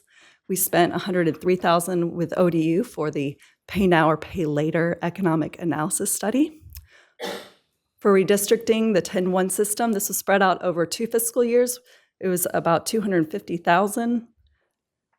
And then for the community engagement project on the election system, the spend was just over $380,000. That did include the UVA contract, direct mail, and paid advertising. We have roughly 335,000 registered voters, 185,000 households. So not a small task. We've done it before. We've learned from those previous education campaign efforts, so we can really, should we move in this direction, be able to deliver back to you some recommendations for what we would do. And I'm happy to take any questions, and Dana's here as well. If I could start it off, and then I certainly open up and welcome a comment. After speaking to numerous folks over the last week or two, on this, once again, it's a very controversial thing, but the implications of our decisions are very, profound, and, it's going to have an impact. It's going to have an impact both operationally and fiscally. And, I'm getting ready to teach my course again in human resources management at Region. And, the topic of this is not clear and cut. There are many, moving parts. There's a lot of options out there, and, the implications are there. And so I am more concerned right now that even with, there's an old thing that, delayed gratification is better than instant gratification. And I don't want to have a rush job and then go into a heavy season in November. I am right now more concerned about the educational and, the gathering of it. And if it takes more time, then we can certainly consider moving the referendum to next year, especially with something coming on. But that would give us, I think, more robust time if it does take thing. And, once again, some of your concerns about going sole source to ODU, I think are valid. That if we were to put out an RFP to show that it is really, truly a fair and open process that, that are going to examine all the major factors. And that would take a little bit more time. And then once again, like you said, it pushes it past the summer where people are just not going to be engaged in it. So I would be, what I would recommend, as kind of an option of what I talked about before, is that, maybe put it out for an RFP question to do the analysis. Now, this wouldn't be a survey. It would be, just an analysis. I think a lot of times with the, previous summer thing, we had the survey. No, but we don't want it. We just want education. The positives, the negatives, the implications. The experiences of other cities. And then if we go the referendum route, this way it would give us a better part of a year and a half, before we, would have the question. So, that's what I'm bringing out. But I think educating, the education process of it is complex. And, that's my thoughts. Okay. So I'm willing to, bring forward, something next week, just to, to go ahead and, start the RFP process and take our time and do it right. Okay. Any other questions or thoughts? Barbara? Well, I think you're right about slowing it down. And I'm a person who's very much in favor of going to the public and asking opinions, but it's sort of like 2020 when we were thinking about doing our our flood referendum in 2020, and thinking about a question about the election system in 2020, and we just said, this is not the time because of all the things that were happening. Of course, that had the COVID issue as well. And so I think if we're going to go to the public for any question, we have to do it very cautiously and completely and not rush, and make sure we're doing it in the right right way. So I think slowing the process down, and maybe ultimately it might be something we want to ask the public about, but we might find out that there are other ways to deal with the issue. I just think right now, I don't even think we need to do anything at this point except begin to look at this whole issue. We decided we're going to do another market survey of our costs and employees. But I think we've got the opportunity to look at Portsmouth, which has said that they're, if they voted to do it, let's see what they do. And then, of course, we've talked about doing meet and confer, or just looking at what our options are. So I think going very slowly with all of it, rather than jumping in with anything at this point, we may find ourselves spending money that we don't need to spend. And I certainly think it is a very complex question, but it's not just the collective bargaining, it's how we do things as a city with our employees. That is, collective bargaining is only just one component. And I think we just need to look at all of it very cautiously, very carefully, and I think slowing it down is a good move. Yeah. But, like I said, I think, this is the thing, our council, once again, and this was my concern, that we were a divided council on this. And, I think it's just fair to everybody, that we have, some of the information, because I think, when we had the 120 days, there was not enough time to really delve into, the possible implications, ramifications, or things of that nature. And, I think the better we are informed, that, the better, to improve, a process of, coming to a mutual understanding. And I think as long as we know the positives, the negatives, and everything, we're in just a far better position. So, with your, to let you know, I will be bringing it forward for discussion and, at the next vote. But I think in terms of, and Barbara was right, it was my exact thought. We were really considering, doing a referendum on the voting system a couple of years ago, but with COVID and everything and all the barriers to effective communication, it just would not have been, effective. And I see right now, by the time, even if we went with ODU, what information we get, back in the Marine Corps, we called it quick and dirty analysis. And, that's not what we want. So I think, taking the advice and, going to RFP route, and then, making decisions on, who's going to do this study and drawing the parameters. And, we do that as a collective body, and then we hopefully get buy-in, on the entire topic. Yeah, Josh.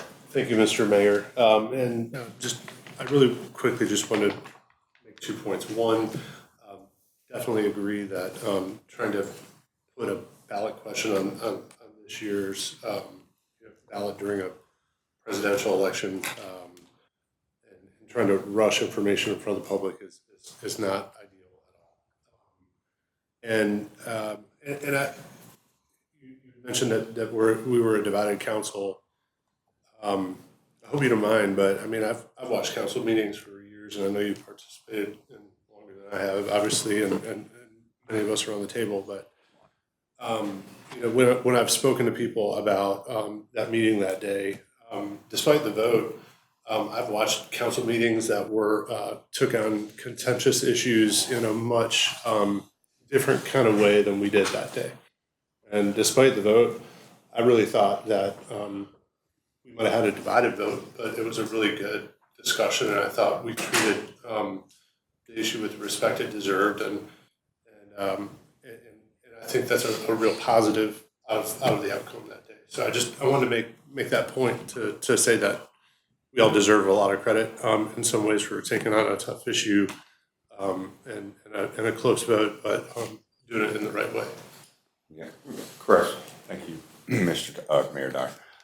Patrick, is there a chance that the proponents of collective bargaining could bring this back in another 120 days for us before the election? That would put us at September. I think the answer is yes, but Mark will clarify if it's not. The answer is yes, sir. Councilmember Taylor.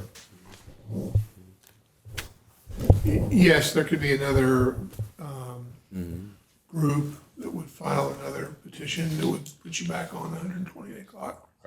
My concern here is we've spent $982,000 in studies. The flood protection referendum, going back to that, there was 73%, and still to this day, a key component of that has not been taken up, and that's with the language around, I want to make sure I get it right, a net increase in water discharge demand that was brought forth for PISC. We never went anywhere with that discussion. And so the public asked for the 4-cent increase. Of course, the council at the time decided not to do that. And so then we came to the redistricting. Felt like that was really rushed. Wasn't a lot of participation from the public. So we have $982,000 in spending for studies. And I kind of disagree with the notion that we didn't have enough information. We make decisions and votes every week based on a myriad of issues that we necessarily don't always understand. And so I don't know if we were divided. We just had a 5-5 vote. And it's really interesting, Mayor Dyer, because the reason the General Assembly gave us last year for not taking up charter change amendment was we didn't have a majority. And this is far from a majority, but if this was to come up in 120 days, the council member that abstained has another 120 days to go back to the task force notes, to go back to all the information that was presented to us. And so we would have an opportunity to vote, and hopefully there would be no abstentions because there's another 4 months to find out any information that they would need to find. And again, we have stood up just during my time here, at least 2 task force, and we depend, according to Vice Mayor Rosemary Wilson, we're leaning on these task force, we're leaning on these committees to guide us, such as the festival task force, which again, these aren't elected officials. So our job is to make these decisions. And so I just can't support another study when we have all the information. So if they do bring it back in 120 days, hopefully the member that abstained can make a vote and we'll have a decision. But I'm not sure rushing this or having another referendum is going to solve it. But nonetheless, thank you for pressing the brakes. No, and I appreciate that, Chris, and I certainly respect your opinion. But the thing is, this is going to be a game-changing, decision if we go forward. And, this is going to be, from my experiences up in New Jersey, which is a high, public union state, the cost of government is significant in a lot of these states that have that. And then once we make a decision, it goes on in perpetuity. And it becomes a change, even in, some in culture and the way we operate and do things. So, but once again, even with the recommendation of, of the task force, the thing is, and the thing is this, whether we like it or not, let's say it is, there's partisan implications there. And I would just like to remove the partisan implications and make it a practical. And, but just taking a little bit more time because, once again, having, this is an important decision and I think, the information, but, I do respect you, but I'm still going to bring it forward. Sabrina? So I do certainly want to make sure the public has a chance to weigh in on something like this. We had a vote, we took a vote. I think the decision was clear. I think folks made their comments based on what they felt was the reason why they didn't want to vote for it, or they did want to vote for it. I think if you're going to do something like this, the public needs to certainly weigh in, but I think they already have, in the respect that they said they don't want more studies. And to incorporate another study and something like this, where we've had studies that have been done with the public and we know the majority wanted collective bargaining, it just seems like circular situation where we know what the public wants, but going back to ask them again and spend more taxpayer dollars on something like that, on another survey, you know that they don't want. And so we really have to look at where we are, what's already been done. There was information in terms of the budget where folks said, the budget, it's expensive. And then we have the referendum being brought forward in another study. And so folks are saying, well, why didn't you fund this as compared to another referendum and another study? And so I'm certainly going to listen to the public on it from what I've heard. And from what I've heard, they're not wanting another study. And in terms of a referendum, which is going to cost several thousands of dollars in taxpayer money, money's already been invested. And so it does not seem like a wise decision. And I appreciate that, Sabrina, but the fact is I hear from a lot of the public, especially within the business community and, things of that nature. And, once again, I think this is the controversy of it. I don't think all of the information, about it is out. So, like I said, I will be bringing it forward and we'll have a discussion. And, I don't fear enhanced public engagement. So, that's my stance. Okay, thank you. Now, if I could start, usually I wait for, with council comments, but we got about an hour and 15 minutes ago, U.S. News and World Report named Virginia Beach the 8th best place in this country to live in. And I think that is a good thing, and it reflects on who we are as a city. And, this is not only this council, but councils past. And, Virginia Beach has been a remarkable city for a very, very long time. But once again, we're up there with some of the top city was Naples, Florida. And we are, in a good group right there. So, it's kudos on us, it's kudos on our staff, but it's also kudos on our public. Because we often say the strength of Virginia Beach are the people of Virginia Beach that live here, work here, have their businesses here and everything. And the way we came through COVID, and our quality of life, which was actually also acknowledged by Old Dominion, recently, so we got a lot to be proud of. Okay, anybody else for council comments or anything? Sabrina and then Jennifer. I wanted to discuss an issue that it's something that I brought up before, but you did receive some information as a body in your packet about the Level Green neighborhood. Wanted to bring some context to that information in terms of the recent shootings in Level Green, and I have been in contact and speaking with the city manager about it, as well as the chief of police. And so I've seen this information is certainly public. I believe it was May 7th, the recent shooting where there was a youth death in Level Green. And then prior to that, April 2nd, there was another shooting in Level Green in the neighborhood. Prior to that, August 2nd, 2023, was another shooting. And so the last shooting that occurred May 7th certainly riddled the community in Level Green. And I certainly was out with the police, who I will say the police department have certainly been out in the community. There was a post I saw from the Virginia Beach Police Department that was made public, how they addressed this specific issue. They were out there, they canvassed the neighborhood on the day of the incident and apprehended and arrested a suspect.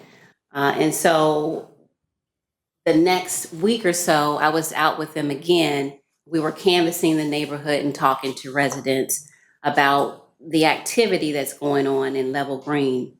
And so I'm bringing this up to bring context to the report you received about Level Green. I am the council member who made the inquiry. But also, I wanted to make sure in my conversations with the city manager, we talked about Parks After Dark in that neighborhood. And going back to April 23rd, there was a workshop where Mr. Kirschman from Parks and Recs Department said that Level Green and Green Run were next in line for planning for the expansion of Parks After Dark. And so with that, I thought there was a plan to implement an expansion of Parks After Dark in conjunction with Green Run.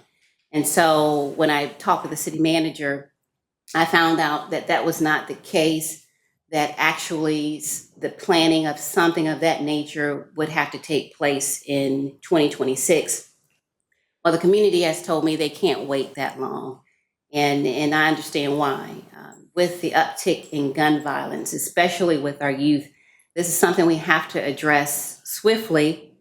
And it's something that we have to really take in terms of a proactive approach, and it has to be comprehensive. And so going back, looking at the video, knowing that Level Green is supposed to be next for the expansion, I wanted to certainly talk to my colleagues and appeal to you in terms of what has been happening in the Level Green neighborhood. And so during my walks in the neighborhood, talking to residents about this incident and other incidents, they certainly have shared with me that they want a rec center. And this is something you've heard before, and I've said it, I've asked for it every budget cycle. And I've been transparent with the citizens and residents in the neighborhood that I have done so. And they've also said to me they want an increased presence of the police department in their neighborhood. They've told me that their children will not go outside. They're afraid. They have also told me that people are moving out of Level Green. And I was out there Friday canvassing that area, and there are several signs for sale. People are leaving the neighborhood because they are afraid for the safety of their families. And so I'm, again, bringing this information up to my colleagues so that we can all work together on providing a proactive solution. One of those solutions, I believe, is providing that increased expansion for Parks After Dark. Residents asked for continuous activities. So last year, I put on with community partners the Youth Fall Festival for that reason, because there are not a lot of activities. There are none in Level Green. If you look at their park, it's deficient in many areas. For a neighborhood that size, with that many youth involved, you have to provide the amenities and the resources to engage them, and they're just not there. And so putting on that festival last year was an attempt to make a progress in that area, having those activities. And so the community is asking for continued activities, which I believe Parks and After Dark would supplement and help in that area. And then they're also asking that we have more cameras, which is important because cameras help deter criminal activity. They're also concerned about the levels of shootings that are occurring. And so another resource I think that is important is the Shot Spotter coverage program. And that's something I've also asked for in the budget as well, to expand it in the neighborhood. And I am pleased to say that in July, that program is supposed to start in the neighborhood, and that's going to be very helpful. But we certainly need those other requests, the increased police presence, continuous activities. That's going to be important. Making sure we have that coverage in terms of the cameras and coverage there. That's going to make the community feel safe. And so what do I plan to do? I plan to continue to advocate for Level Green, to make sure those resources are implemented. I'm going to certainly host some events there. I'm going to lead that effort in terms of activities and make sure they have an activity planned for June. Also have another activity that will be planned in July. And just about every other month, I'll be doing something to have that increased activity out in the neighborhood, so people can see that something that we're trying to do something, because the residents often ask me, what are you and your colleagues doing? And so I want to make sure that we're leading the effort there, providing those activities for the residents and the youth. It's very important. Also, having other activities, perhaps having library bring the mobile services there on a scheduled basis is going to be helpful to engage our youth with the summer coming up. Because we know that as the summer progresses, children have more time, youth have more time on their hands, and they need increased activities. I also have an event that's coming up, and this event will be a community safety meeting for the residents, because they have asked to have these issues addressed. And that meeting will take place next Wednesday, May 29th at 6:30 at New Song Fellowship Church. That's right next to the Level Green community, and the chief of police will be there. He's going to address the concerns of the community. And so I would invite Level Green residents and residents in District 7 and others to address their concerns with the chief of police, because he will be there to take your questions. My ask to the body and colleagues is that we work with the city manager and finding out a way to work with the staff to put together a funding plan to expedite parks after dark in the Level Green neighborhood. It's something that is doable, and I will more than likely bring forth a resolution to direct the city manager to come up with a funding source to address the expansion of parks after dark in the Level Green neighborhood. So looking at this issue, I don't see it as a district issue. I see it as a public safety issue. And it is a public safety issue for the people who live in Level Green day after day, week after week, month after month, with the concerns and the uptick in crime and youth violence in that neighborhood. This is a public safety issue. And so because of that, I am going to bring forth a resolution to address funding and continue to advocate for the rec center, because it didn't make the budget again this year. But I will tell you that's one of the reasons why you hear me talk about it all the time. Number one is my job, because I represent the people in the district. Number two, it's important for our youth. Rec centers, the study shows, and I've given you the data, I've given you the study several times, shows that rec centers decrease youth violence in neighborhoods. And so we need to get that rec center built. It needs to be funded because we need to address this public safety issue. Thank you. Thank you. Jennifer, and then Chris. Just a few updates for the body and for the public, just FYI. So this morning, I attended an executive briefing on the economics of early childhood in Hampton Roads. So it was a collaborative effort with EVMS. They have an initiative called Minus 9 to 5. Hampton Roads Workforce Council was a part of it. Harumfa, I finally met someone from that group. I've only ever heard you mention it at this table. And I went up to him and I said, I hear about you all the time, and I want to introduce myself to an actual human who's a part of that.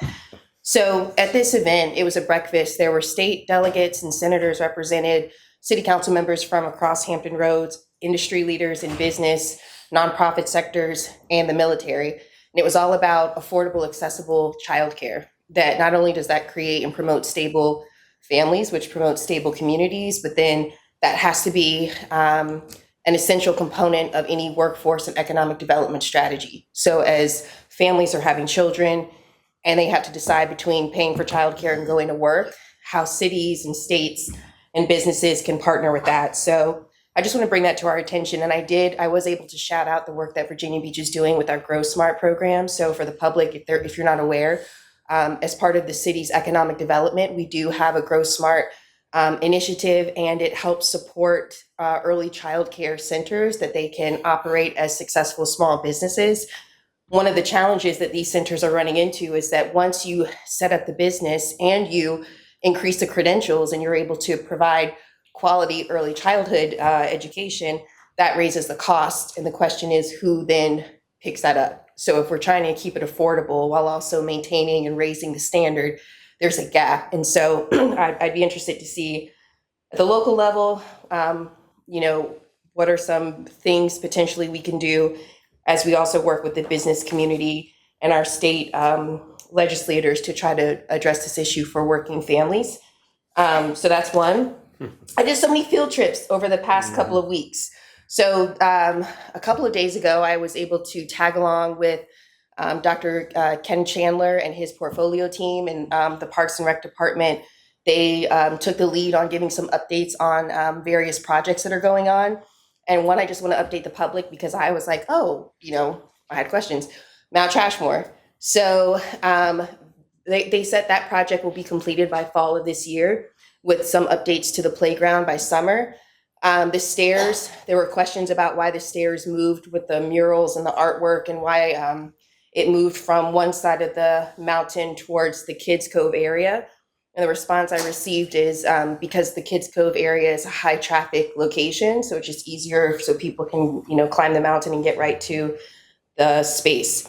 If you notice the black tarp going down the mountain, I was initially more surprised and a little bit disappointed with how this is going to play out. They said that's going to be a slide. And I was like, what?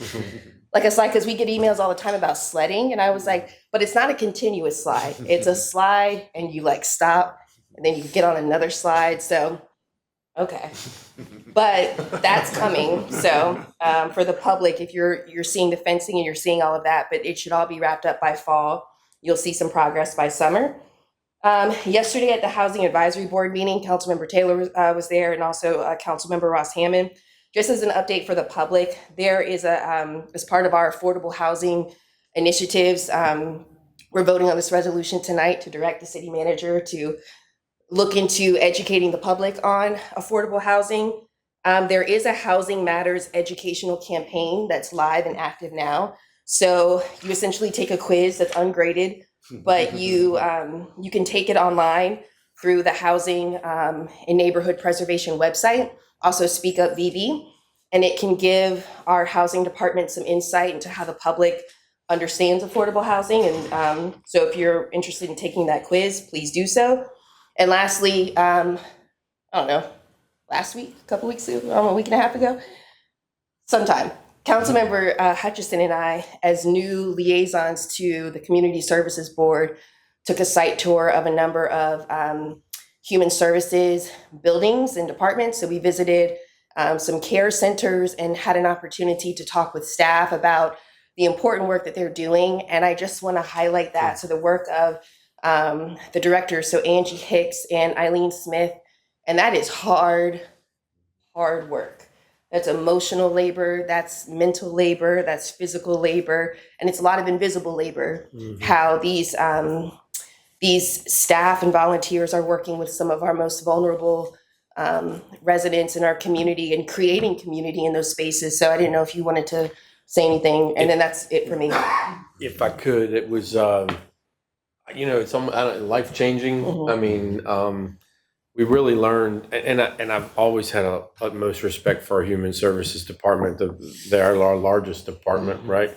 And what the director what Eileen has done and with her team, but my goodness, y'all, the amount of love and caring from really, a fire department term is from cradle to grave. They have programs that start early. Was it two, 3 months, babies, all the way through the end of your life, and every single person we met, I'm obviously public safety oriented. I know that everybody strives at the tip of the spear. They do it, but no, Human Services proved too that they're the tip of the spear. They've got some programs that are just knock your socks off. Way better memory than me. What the where the controller sits in the room and helps the new parents. Oh, PCIT. What was it? Just tell them about it. So it's a therapy. So Virginia Beach, so it's not something that is in. I think only CHKD, like one other service provider, has that in our region. But Virginia Beach, our Human Services Department offers this. It's to help train parents. So this is also for families who might benefit from this program. Essentially, if a parent or a caregiver is having a hard time managing their children, young children, so it's children like under a certain age, like 6 or so or younger. And we're talking high level. So like throwing tantrums in the grocery store, and they're not able to really, get a handle on that.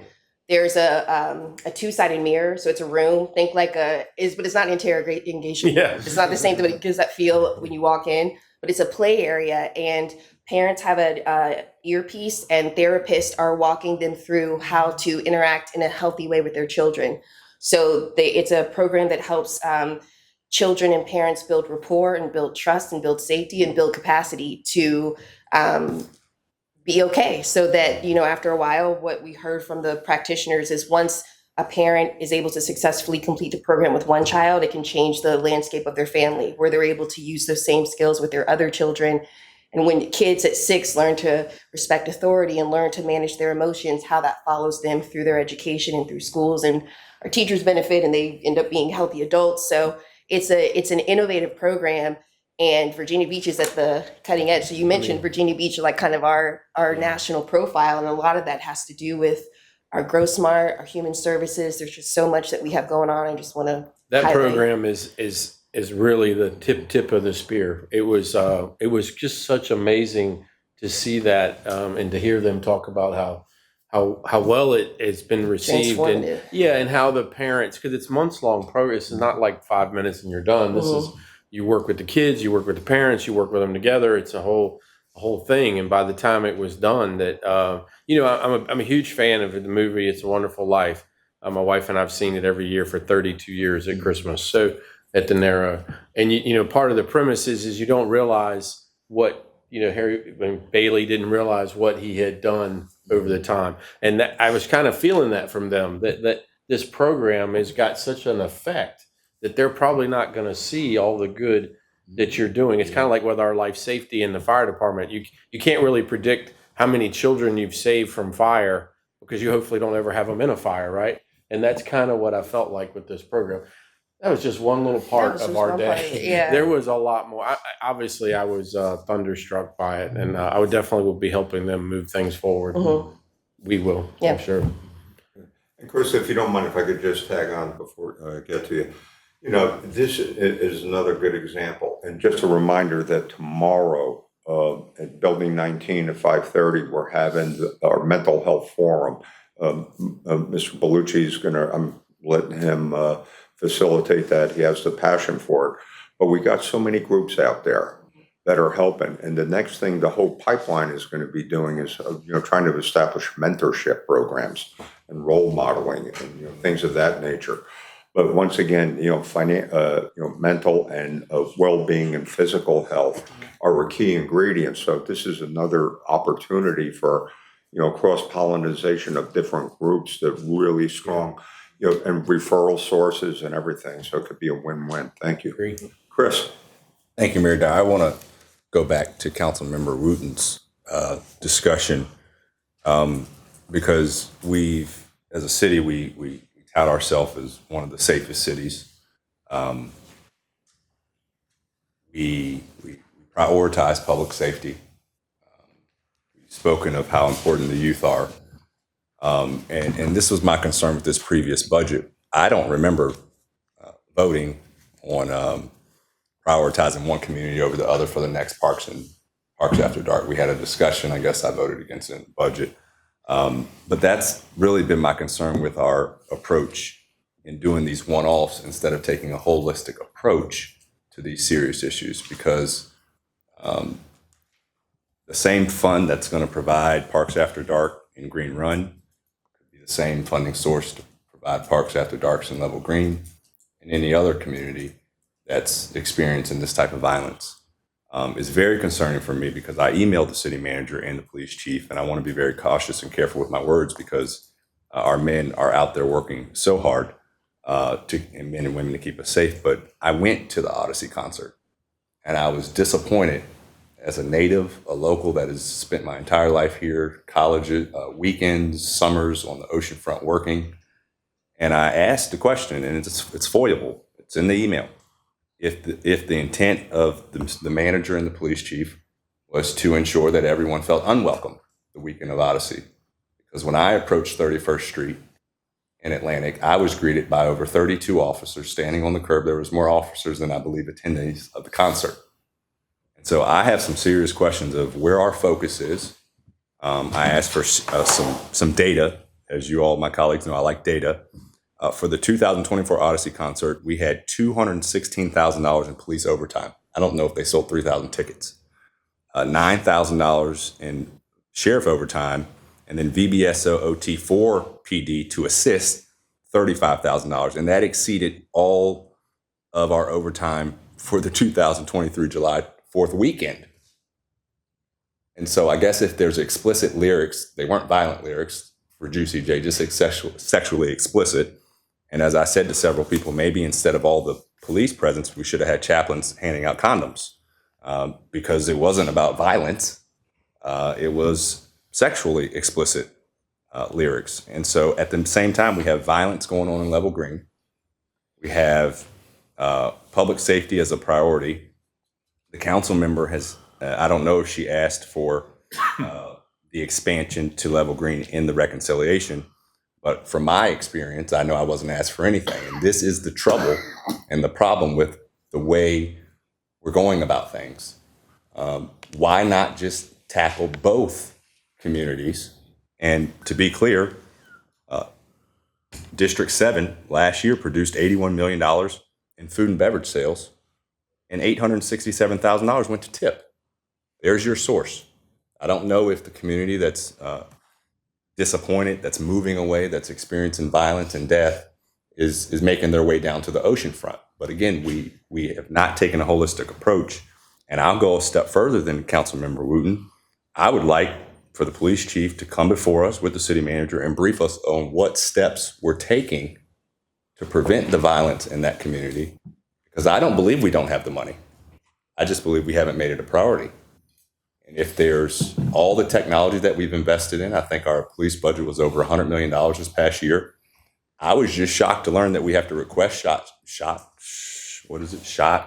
spotter to a community. I mean, I just had a town hall last week, a community meeting where the police came out in District 8 and shared with this community that there wasn't much violence in our community. We weren't experiencing any homicides. And so if we can put 32 officers over almost $300,000 in overtime for a concert that did not produce much violence, maybe sexually explicit lyrics, it was in the newspaper where the establishment and local people came out and spoke against this weekend, which for the record is no longer College Beach weekend. Greek Fest is long gone. And we have $300,000 in overtime, an unwelcoming appearance of over-policing. Yet, what I just heard is we have a community that's not having enough police. So can we please get a briefing on what's being done? And I don't know why we can't direct the city manager, because Mr. Kirschman said before all of us, It was going to be hard to implement it this year, but for next year, it was plenty of time. Why not just add Level Green?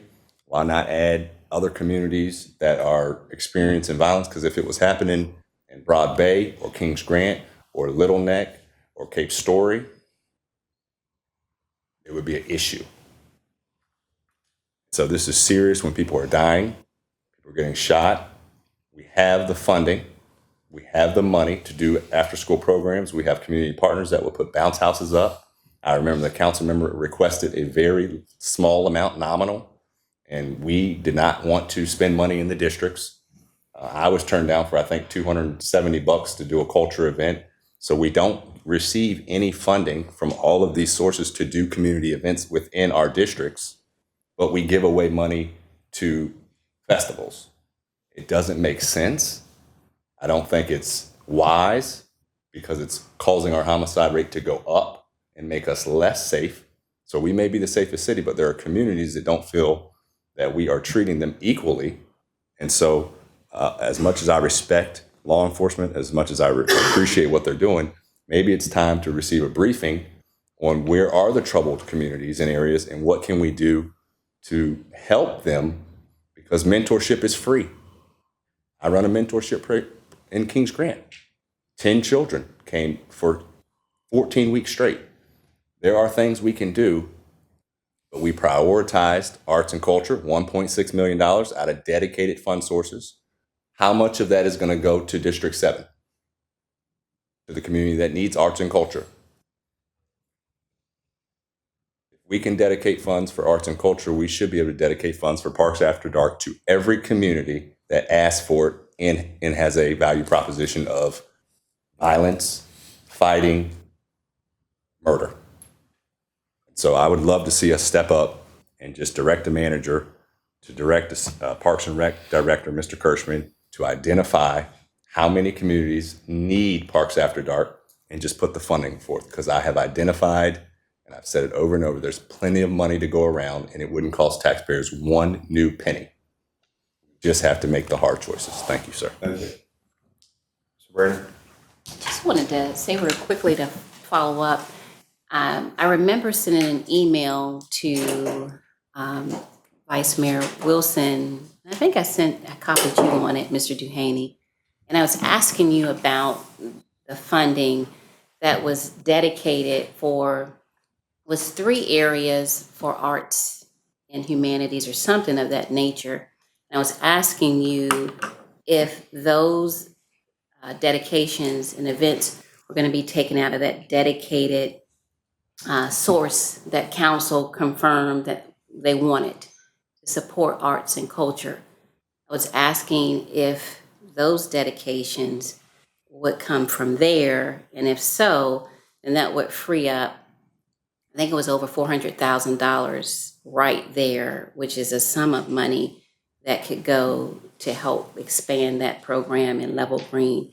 And I can resend that to you. But I did ask about that during reconciliation, but I was told it was too late or something, moved on, whatever the situation was. That is a dedicated source of funding that can be used to expand that program. I will resend that to you. Okay, Worth.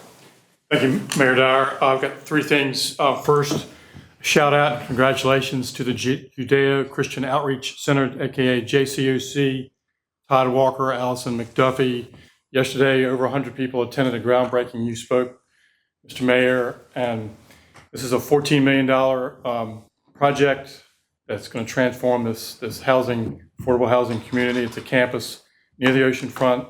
JCOC has been in business, I think, since 1985, helping our homeless population and providing food and meals and shelter. But this is a new step for JCOC, and I want to congratulate them on that. It will be about 18 months or so before that gets up.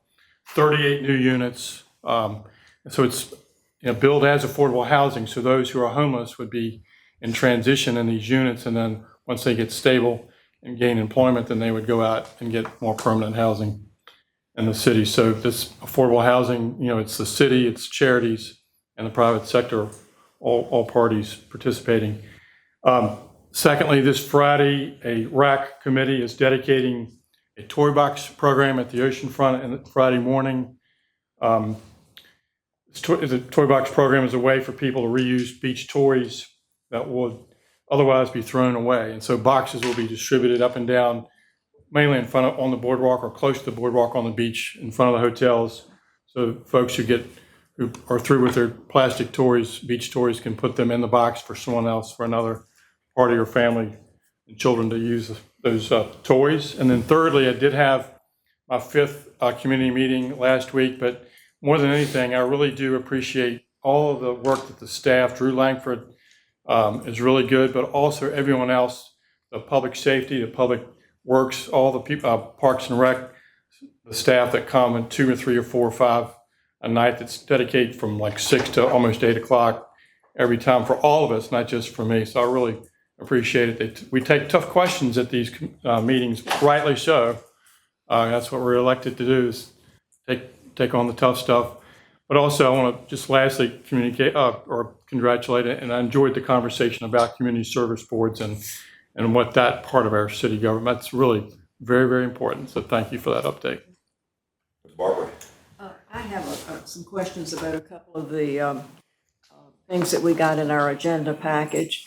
One of them, the one about the aquarium, I just was surprised that we have contracted and hired an owner's representative to assist with this negotiation, and he's going to represent our position during negotiations. And we don't have a position, do we? And how is this person going to represent us? I just was surprised that we had gotten this far with the aquarium. We didn't even talk about the aquarium during the budget. If it's such a budgetary issue, I'm kind of surprised that we didn't. But I see that this owner's representative is going to be making a presentation to us in June, but a lot's happening, and I just kind of want to know what's going on. So when we briefed City Council, when City Council gave us guidance, Council gave us down 2 paths, right? One path, Councilmember Henley, was to continue talking with the foundation, and the other path was continue working, exploring negotiations with the interested parties, right? So the owner's rep is going to work with us to help us work with the foundation and to work with the city on what it is we want in terms of a proposal, and then help us to sort out the responses that we receive from the 2 interested parties. Well, I know we were just going to talk about it a little bit more, but I didn't know we'd gone that far. And, you know, to this point, we have not had any public hearing. We have not heard from the public at all on this question with the aquarium. And I really think instead of waiting and doing that last, we need to know whether this is an issue with the public or what the public would like. All I hear from the public is, what are y'all doing about the aquarium? What's the problem?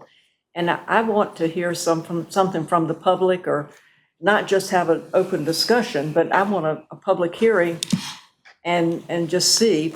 And because I think, from what I know, you know, the city owns the land and the building, but we don't own the exhibits and the animals. And I think we have kind of gotten too deep in this too soon. But I think another question that we need to ask pretty quickly is, do we have a supermajority of council who would be willing to sell that building or to lease, do a long-term lease? And if we don't, then we're kind of heading in the wrong direction. I have not been, I mean, I know that from the aquarium, from the days when it was the Marine Science Museum, and I've been a supporter from the very beginning, and I just think we're taking the wrong direction. But I would like to really know what our position is that is being presented as our position with whomever. I think we've gotten too far ahead of ourselves on this. But Patrick, aren't we just discussing at least potential options now?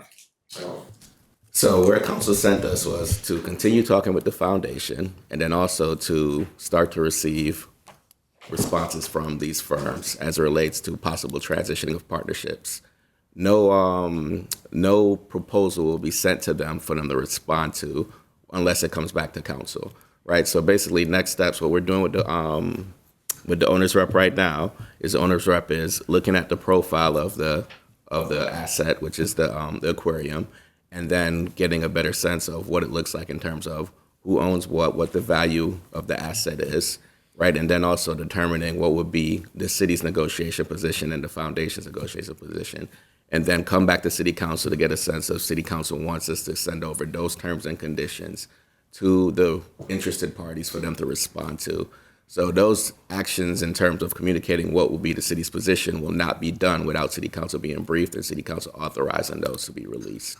Well, I'm sure at some point the council's got to make a decision, but I think it should be earlier rather than later. And how much is this owner's representative getting paid to be our owner's representative? And when did we allocate that money? So we communicated that to council in a budget transfer that was probably about a month and a half ago. So it's about $103,000 or $108,000. Well, I tell you, these little white papers that we get in our agenda package every week are pretty important because I find out things. And then also the one about the Central Beach Small Area Plan and Economic Impact, that we've hired a company at the rate of $269,867 to do this small area plan.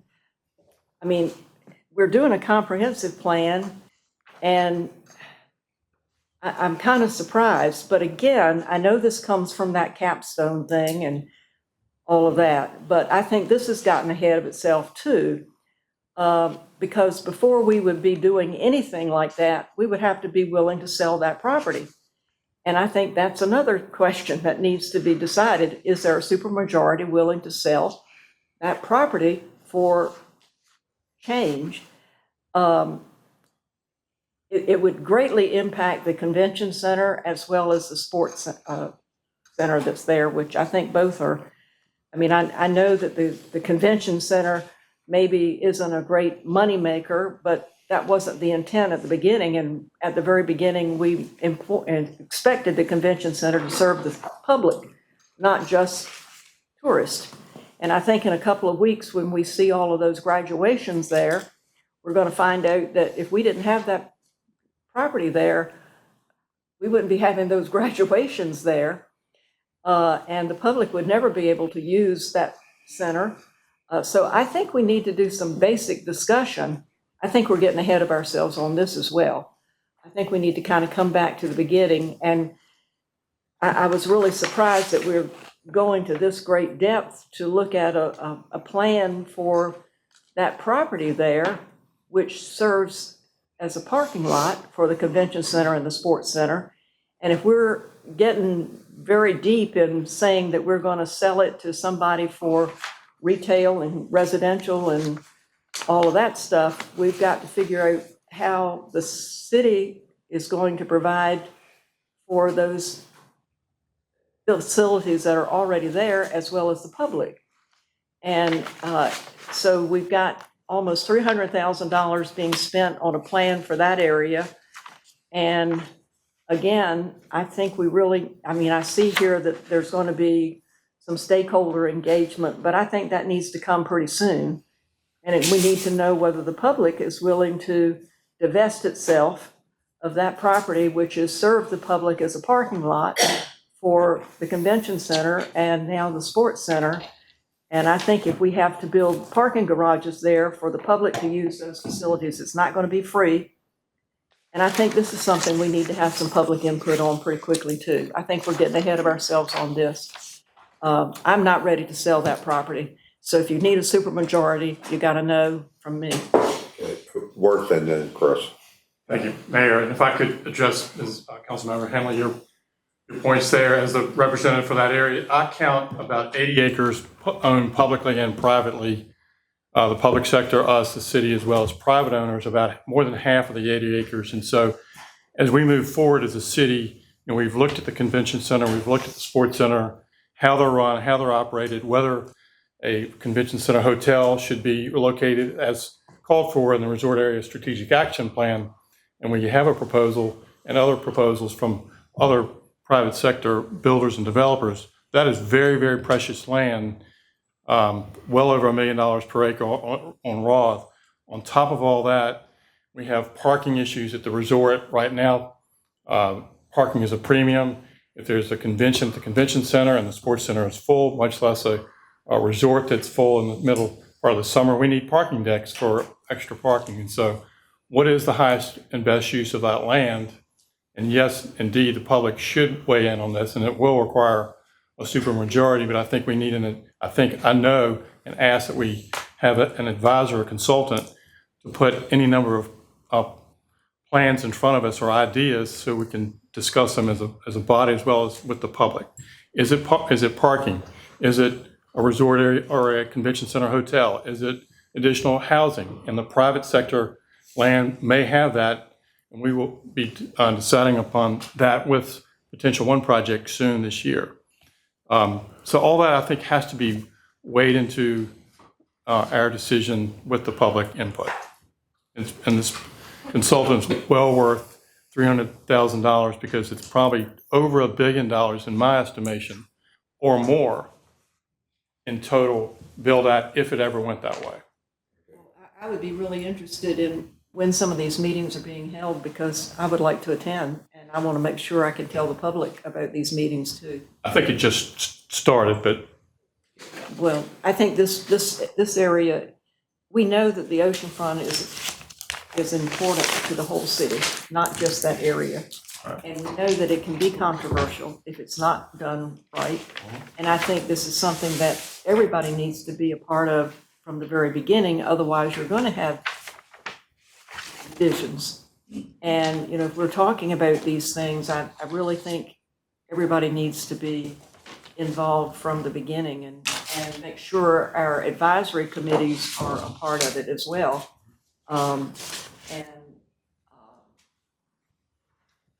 When I think of all that wordsmithing I did for that little amendment I had last week to make sure all the words that were in there for this little study that wasn't going to take any money whatsoever, and then we find out we've got this, I'm really surprised.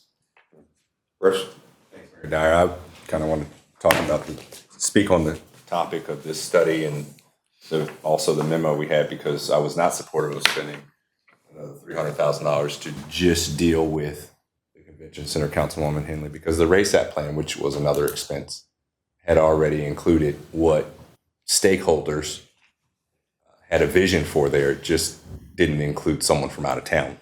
And so that vision went away. We've also had no discussions, really pertinent discussions around the $60 million that the manager transferred for Rudy Lou.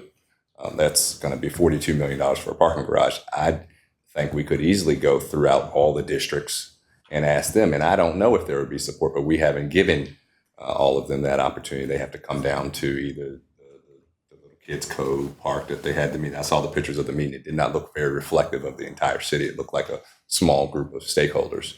And so when you speak on the selling land and giving it away, as some other items will come out of closed session soon, there's a pattern of when it's someone and a developer that we maybe have relationships with, like we don't mind giving a bargain. But when it's others, we need to include 88 acres. And so there's a RACEAP plan. The council prior to this one adopted that RACEAP plan. But what happened was stakeholders at the oceanfront didn't like the vendor or the individual that responded to the RFP. And so we came to a place where it was a very public, contentious issue, whereas we wouldn't let the man come present for several weeks, several months. Then he came, very professional, was asking for the same thing everybody else asked for, a parking garage. How many parking garages have we built at this city? And Mr. Manager, correct me if I'm wrong, but did we spend $300,000 to do a study of this $150 million wave park investment that we're in for right now? Councilmember Taylor, the city did spend tens of thousands of dollars. I'm not sure the exact number. I can get you more information on what it did in terms from studies, but I think it probably spent upwards of 100, if not 75. And so there just lacks consistency. And here we are. We asked for this. The public stakeholders at the oceanfront and specific committees that Worth and I are liaisons to wanted this. And so we have a $300,000 study that will let us know the same thing that we already know. It's in the RACEAP plan.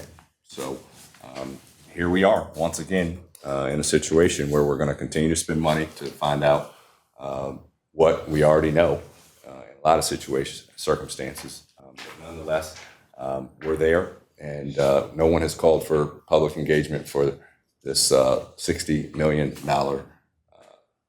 Rudy Loop park that the public said they wanted green space, but all of a sudden we have a parking deck and we have some retail potentially, and we have not taken any votes here to move in that direction other than, I guess, approving the budget. Thank you, sir.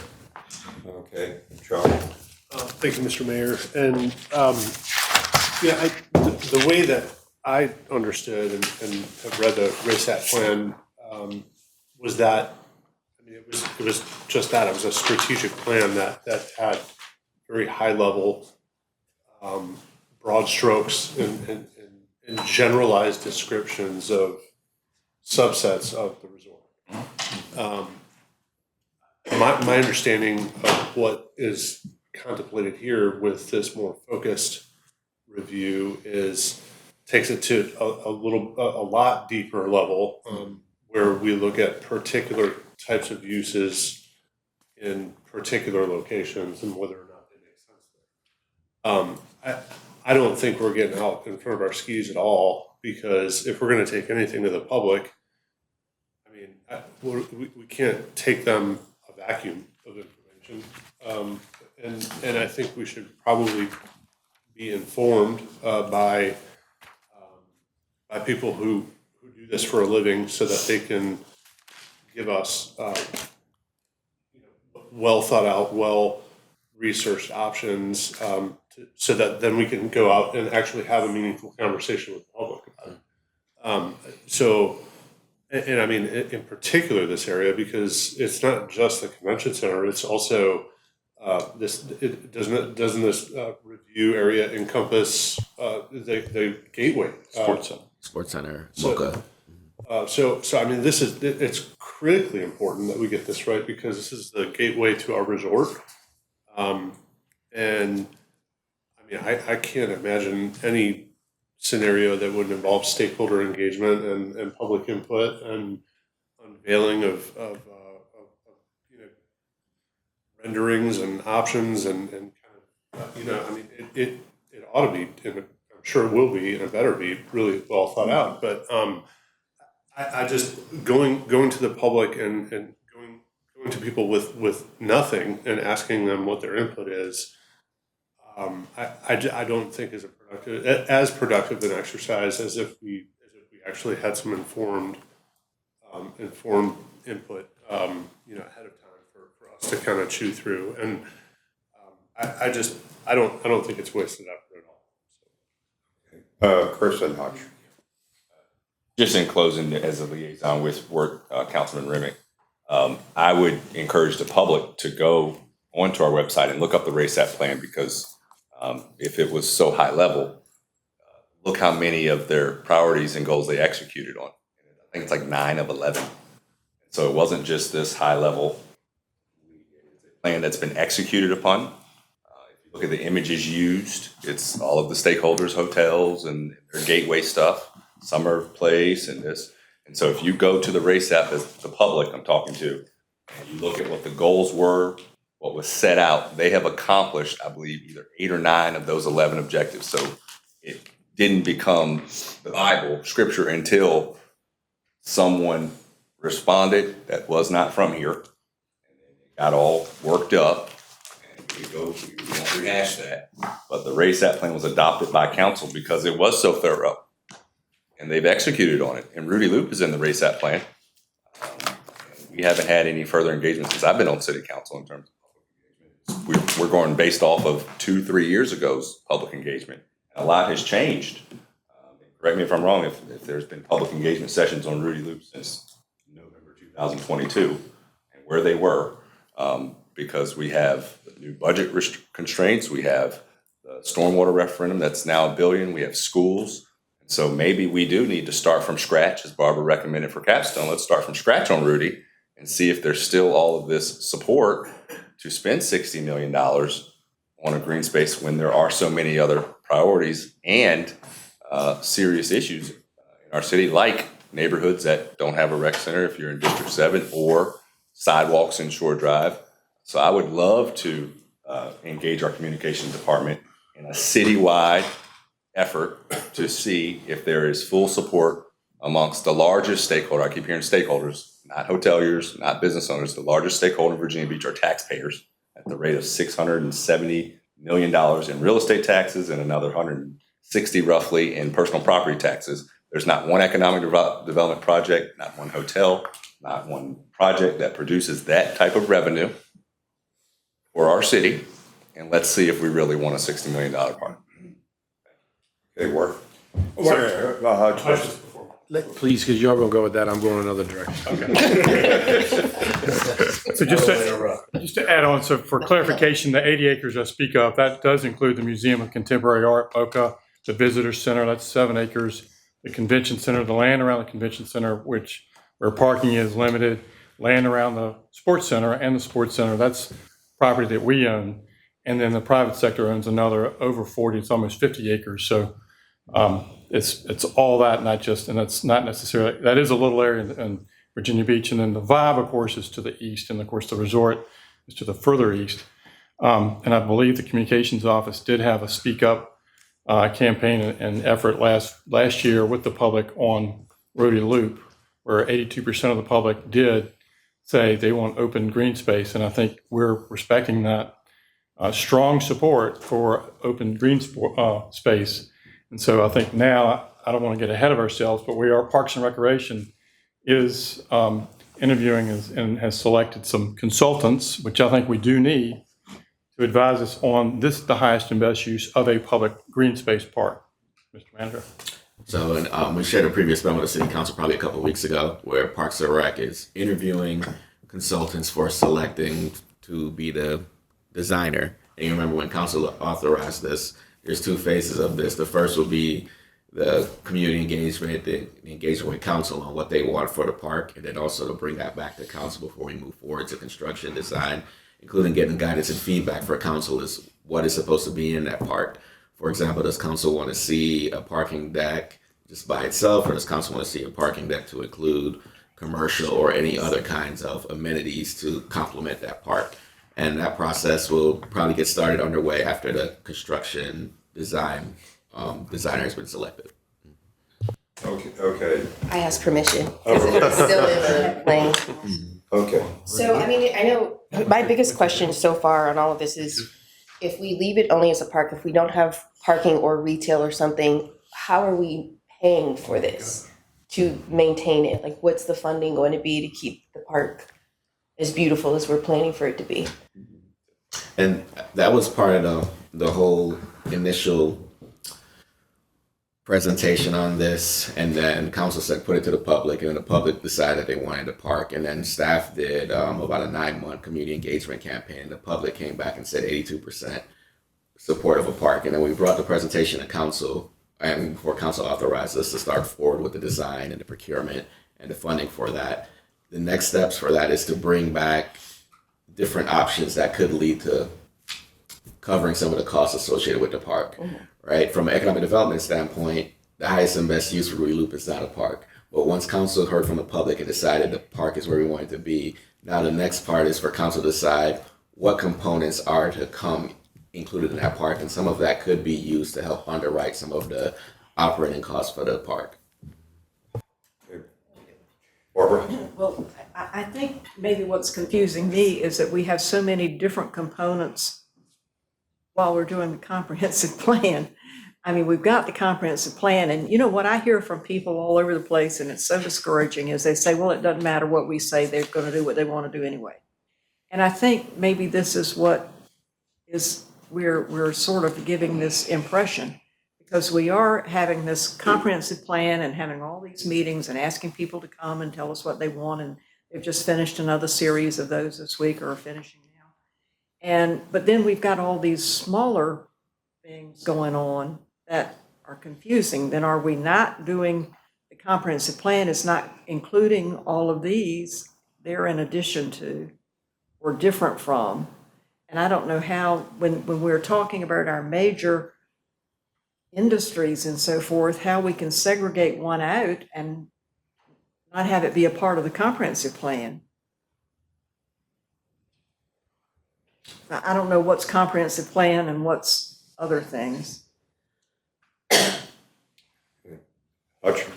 Okay, switching gears, I wanted to bring up what Councilwoman Wooten was speaking about level green, and I think it's the parks after dark, right? Is that, and Patrick, when Michael, when Director Kirschman was here, I heard pretty strongly that he thought, he wasn't necessarily, you know, we all understand, like, hey, maybe we can do it, but he was pretty strong in that he felt like he could get something started. It is what I remember him saying.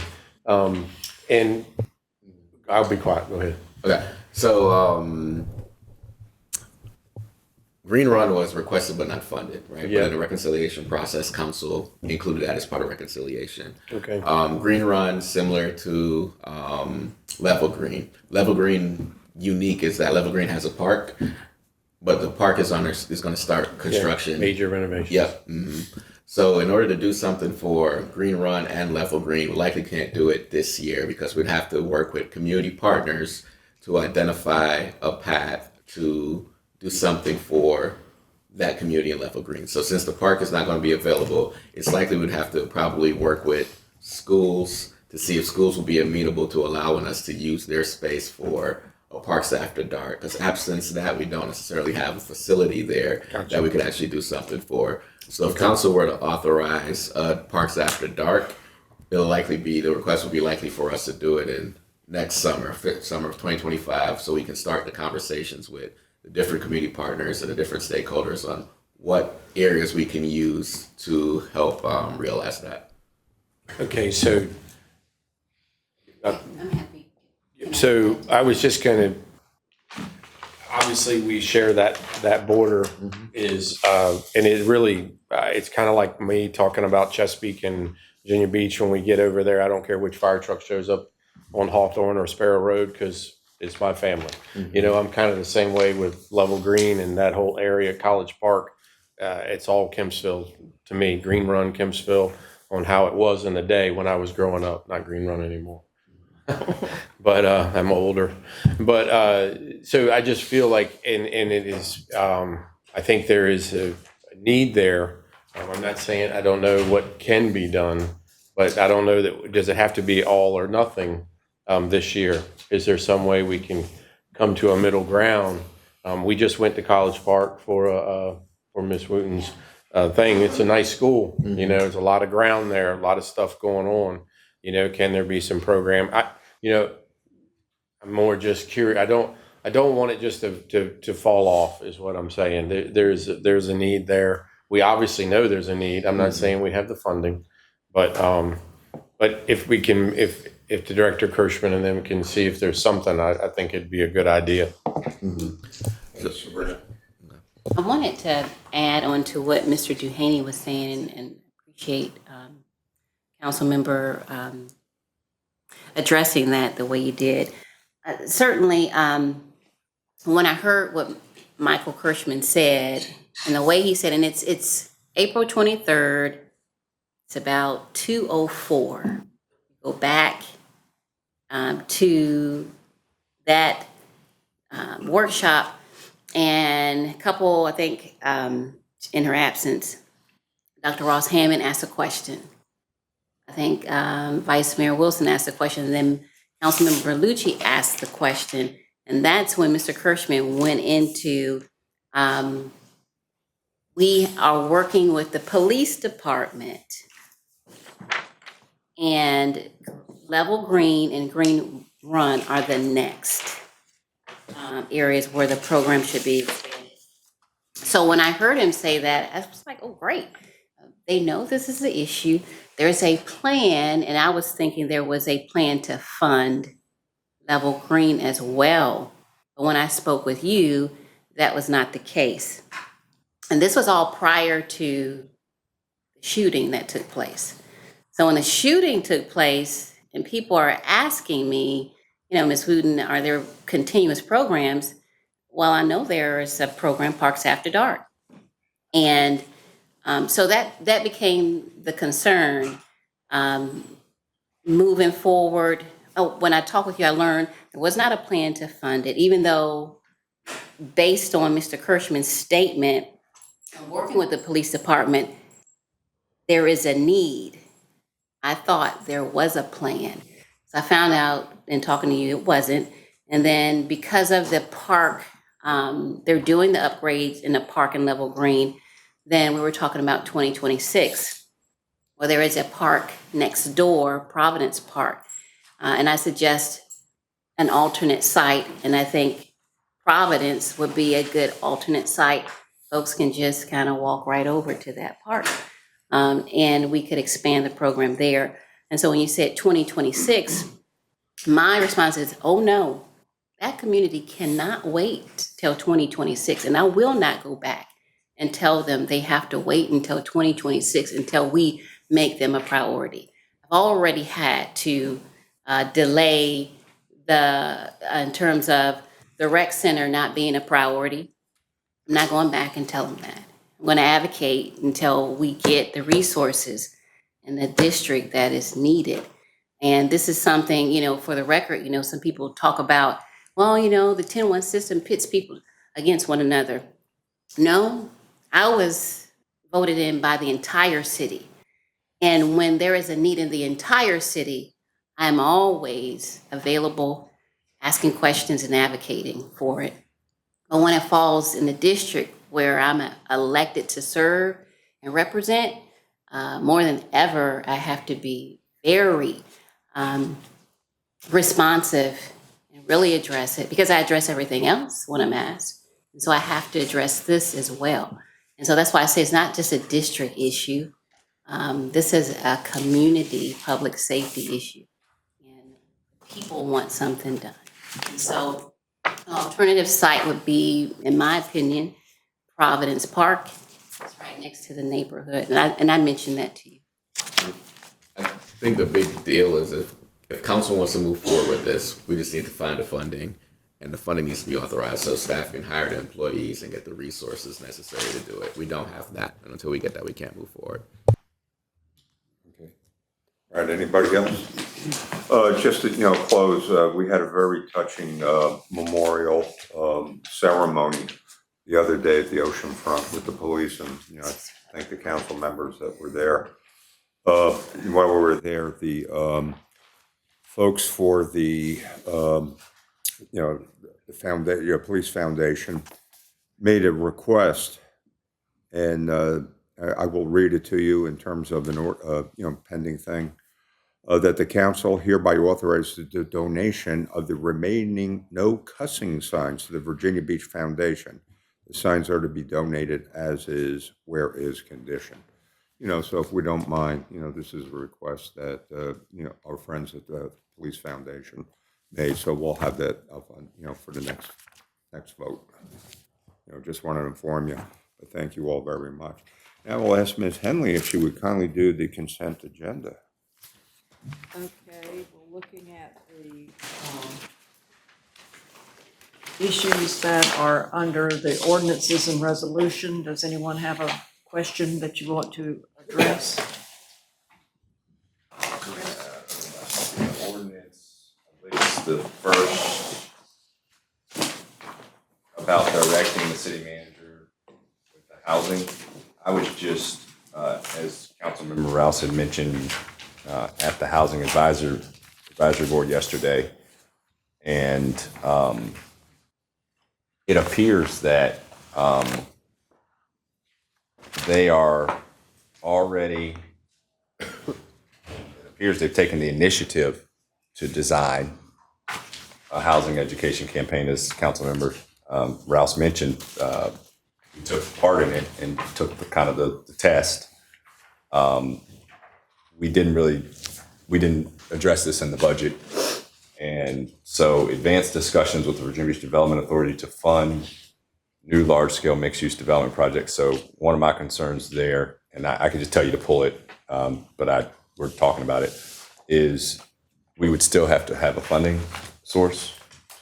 If they came back and said we could do 32 developments next week. So that's Councilmember Taylor. When staff briefed council on this, probably about a month and a half ago, council already gave us that path, right? Those are the 3 items that council told us to go ahead and explore. So if council passes this resolution today, it would basically just bless it in the form of a resolution. But from your dialogue and guidance, you already gave us those 3 paths. So staff has already started that work, right? So staff has already started the education campaign, which they rolled out. And the housing director met with VBDA this morning to brief them on some of the possible items. But nothing in here, if this is passed, actually says that we're going to do any of this from a policy standpoint. It basically says staff explore these areas and then come back to council for further consideration and discussion about if council wants to do any of them. So for me, that was a concern because we gave them direction, then we didn't do anything to put any money behind it. So even if we do this, I don't necessarily feel like I can support something we've already directed the staff to do, especially if it's not going to result in any policy that puts money where they would need it. And so you can count me as a no on that. You're going to vote no. We've already directed the staff to do that. So your vote is no? Yes, ma'am. All right, Ms. Sabrina? Yeah, I just wanted to say along with that, it took some time to get it brought forward on the agenda because people kept saying delay. They wanted to delay. They wanted more information. I don't think this is the first time we've done something in terms of policy where we've confirmed what we want to do. That's all it is. If you choose to vote no against it, certainly it's your prerogative. But I don't want this particular legislation to fall. It is reconfirming what we already know we want, what we already know the citizens want. And so if there's not support around the table to move this forward, I'd rather pull it and delay it until the other 3 who are not here can come and weigh in on it than to see it fall or be voted against because of whatever the person's prerogative is. But if you vote on it, we know that the staff is going to work on it. It's just reconfirming what we already know we are supposed to do, which is what the citizens have said they want. They want something, and they want confirmation from the body that says we are going to focus on the priority that we made affordable housing. We've had several studies, but we've never confirmed by resolution that this is what we want to do and to embrace those recommendations. And that's all it is. But I don't want to bring it forward if there is not consensus around the table at this time with 3 other sitting members not here. It would seem that I would probably need to delay it. Are we okay to put it on consent? Well, I think as the resolution describes it, this council discussion to reach consensus to just pursue the following activities. 1, advance discussions with the Virginia Beach Development Authority to fund new large-scale mixed-use development projects. So that's just advancing discussions. It's not doing anything. 2nd, to design a housing education campaign to incorporate into successful community engagement. So design a community engagement campaign for education.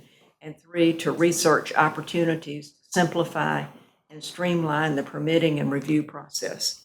So we're just asking that these 3 activities be continued for discussion. You still no with that, or are you? I just don't see the staff's already doing that. And so, I mean, you can move forward. We don't have 3 members here. I'd prefer to see us actually take some kind of action that would put some money behind what staff's going to produce, because we have not acted on the housing study. But again, I'm just one council member. I just was confused when I read the ordinance. Do we want to, does anybody object to going forward and putting it on consent besides Chris? Consent agenda. And then the other items. Any other items? Yeah, would work. Yeah, it's just an add-on to this conversation. I support the resolution. Staff is proceeding. I was at the Development Authority meeting this morning. Our Housing and Neighborhood Preservation team is working on other things as well that we will hear about that I think are very important as well. And then I also made a mention of a land trust fund. So I think there are other things we can do in this area of encouraging affordable housing. And I certainly support this, but I don't want to limit our sites to this. Okay, then all of the items under ordinances and resolution will be on the consent agenda with a no for Mr. Taylor on number 1. Okay, planning. Okay, the first one, Carl R. Ellis for a variance to section 4.4 of the subdivision regulations. And he's requesting another deferral to June 18th. So that would be approved for deferral. Second, 617 Vanderbilt for a street closure regarding 7.5-foot portion of an unnamed, unimproved alley adjacent to the rear of 901 Vanderbilt Avenue in Croatan, District 5. Okay, for consent. That's Ms. Wilson, I suppose. 3, McDonald Nurseries of Virginia Beach for a modification of proffers to a conditional rezoning and a conditional use permit regarding a bulk storage yard at 1144 Independence Boulevard. And this is in District 9. Okay, for consent. 4, All Things Beauty for a conditional use permit regarding a tattoo parlor in District 4. Okay, anybody object? 5, this is for a conditional use permit regarding a family daycare at 5115 Richard Road in District 4. Anybody object? On consent. 6, Phenomenal Kids for a conditional use permit regarding a family daycare at 1600 Castleton Field Road, District 7. It's okay for consent. 7, NT and Lou Ventures for the Timberlake Shopping Center for a conditional use permit regarding a car wash facility in District 10. It's good for consent. They've actually requested indefinite deferral. Pardon? I'm sorry. You received an email today. The applicant has requested indefinite deferral. Okay, for the District 10 representative to defer indefinitely. So that will be on the consent for an indefinite deferral. Item 8, Michael O'Connor for a conditional use permit regarding a short-term rental at 303 Atlantic Avenue in District 5. Objections? Number 9, James Moore for a conditional use permit for a short-term rental at 919 Pacific Avenue, also District 5. No objections. 10, an ordinance to amend Section 111 of the City Zoning Ordinance regarding the definitions of permanent cosmetic tattooing, personal service establishments, and tattoo parlor, and add Section 209.8 to the CZO regarding provisions of permanent cosmetic tattooing. Any objection to being on the consent? Okay. 11, ordinance to amend Sections 201 and 206 of the CZO regarding placement of stormwater facilities. Any objection? Okay, so we are on consent for all of the planning items except a deferral for 1 to June 18th, and deferral of item 7 to indefinite deferral. Others would be. Yes. Mr. Mayor, before we go to close, I just wanted to let you know and let the public know that I will be missing the formal session at 6 tonight. My wife is out of town. I've got to go take care of my daughters. Okay, priorities. Okay. We do have a quorum. We've got 7 left, so it's all on consent anyways. All right.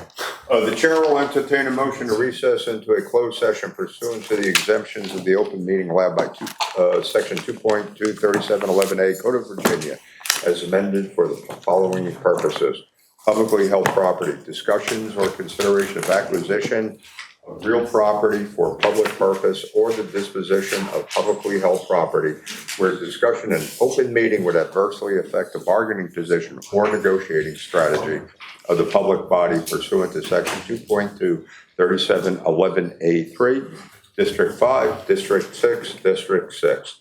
Public contract, discussion or award of public contract involving the expenditure of public funds and discussion of terms or the scope of such contract where discussion in an open session would adversely affect the bargaining position or negotiation strategy of the public body pursuant to Section 2.23711A29, ECSC request for funds, and legal matters, consultation with legal counsel employed or retained by the public body regarding specific legal matters requiring the provision of legal advice by such counsel pursuant to Section 2.2371188, and that's Branch versus City of Virginia Beach. Do we have a motion? So moved. Second. Councilmember Belushi is absent. Councilmember Henley. Aye. Councilmember Hutchison. Aye. Councilmember Remick. Aye. Councilmember Ross Hammond is absent. Councilmember Rouse. Aye. Councilmember Schulman. Aye. Councilmember Taylor. Aye. Councilmember Wooten. Aye. Vice Mayor Wilson is absent. Mayor Dyer. Aye. Eight. Okay. All right, we are recessed into closed.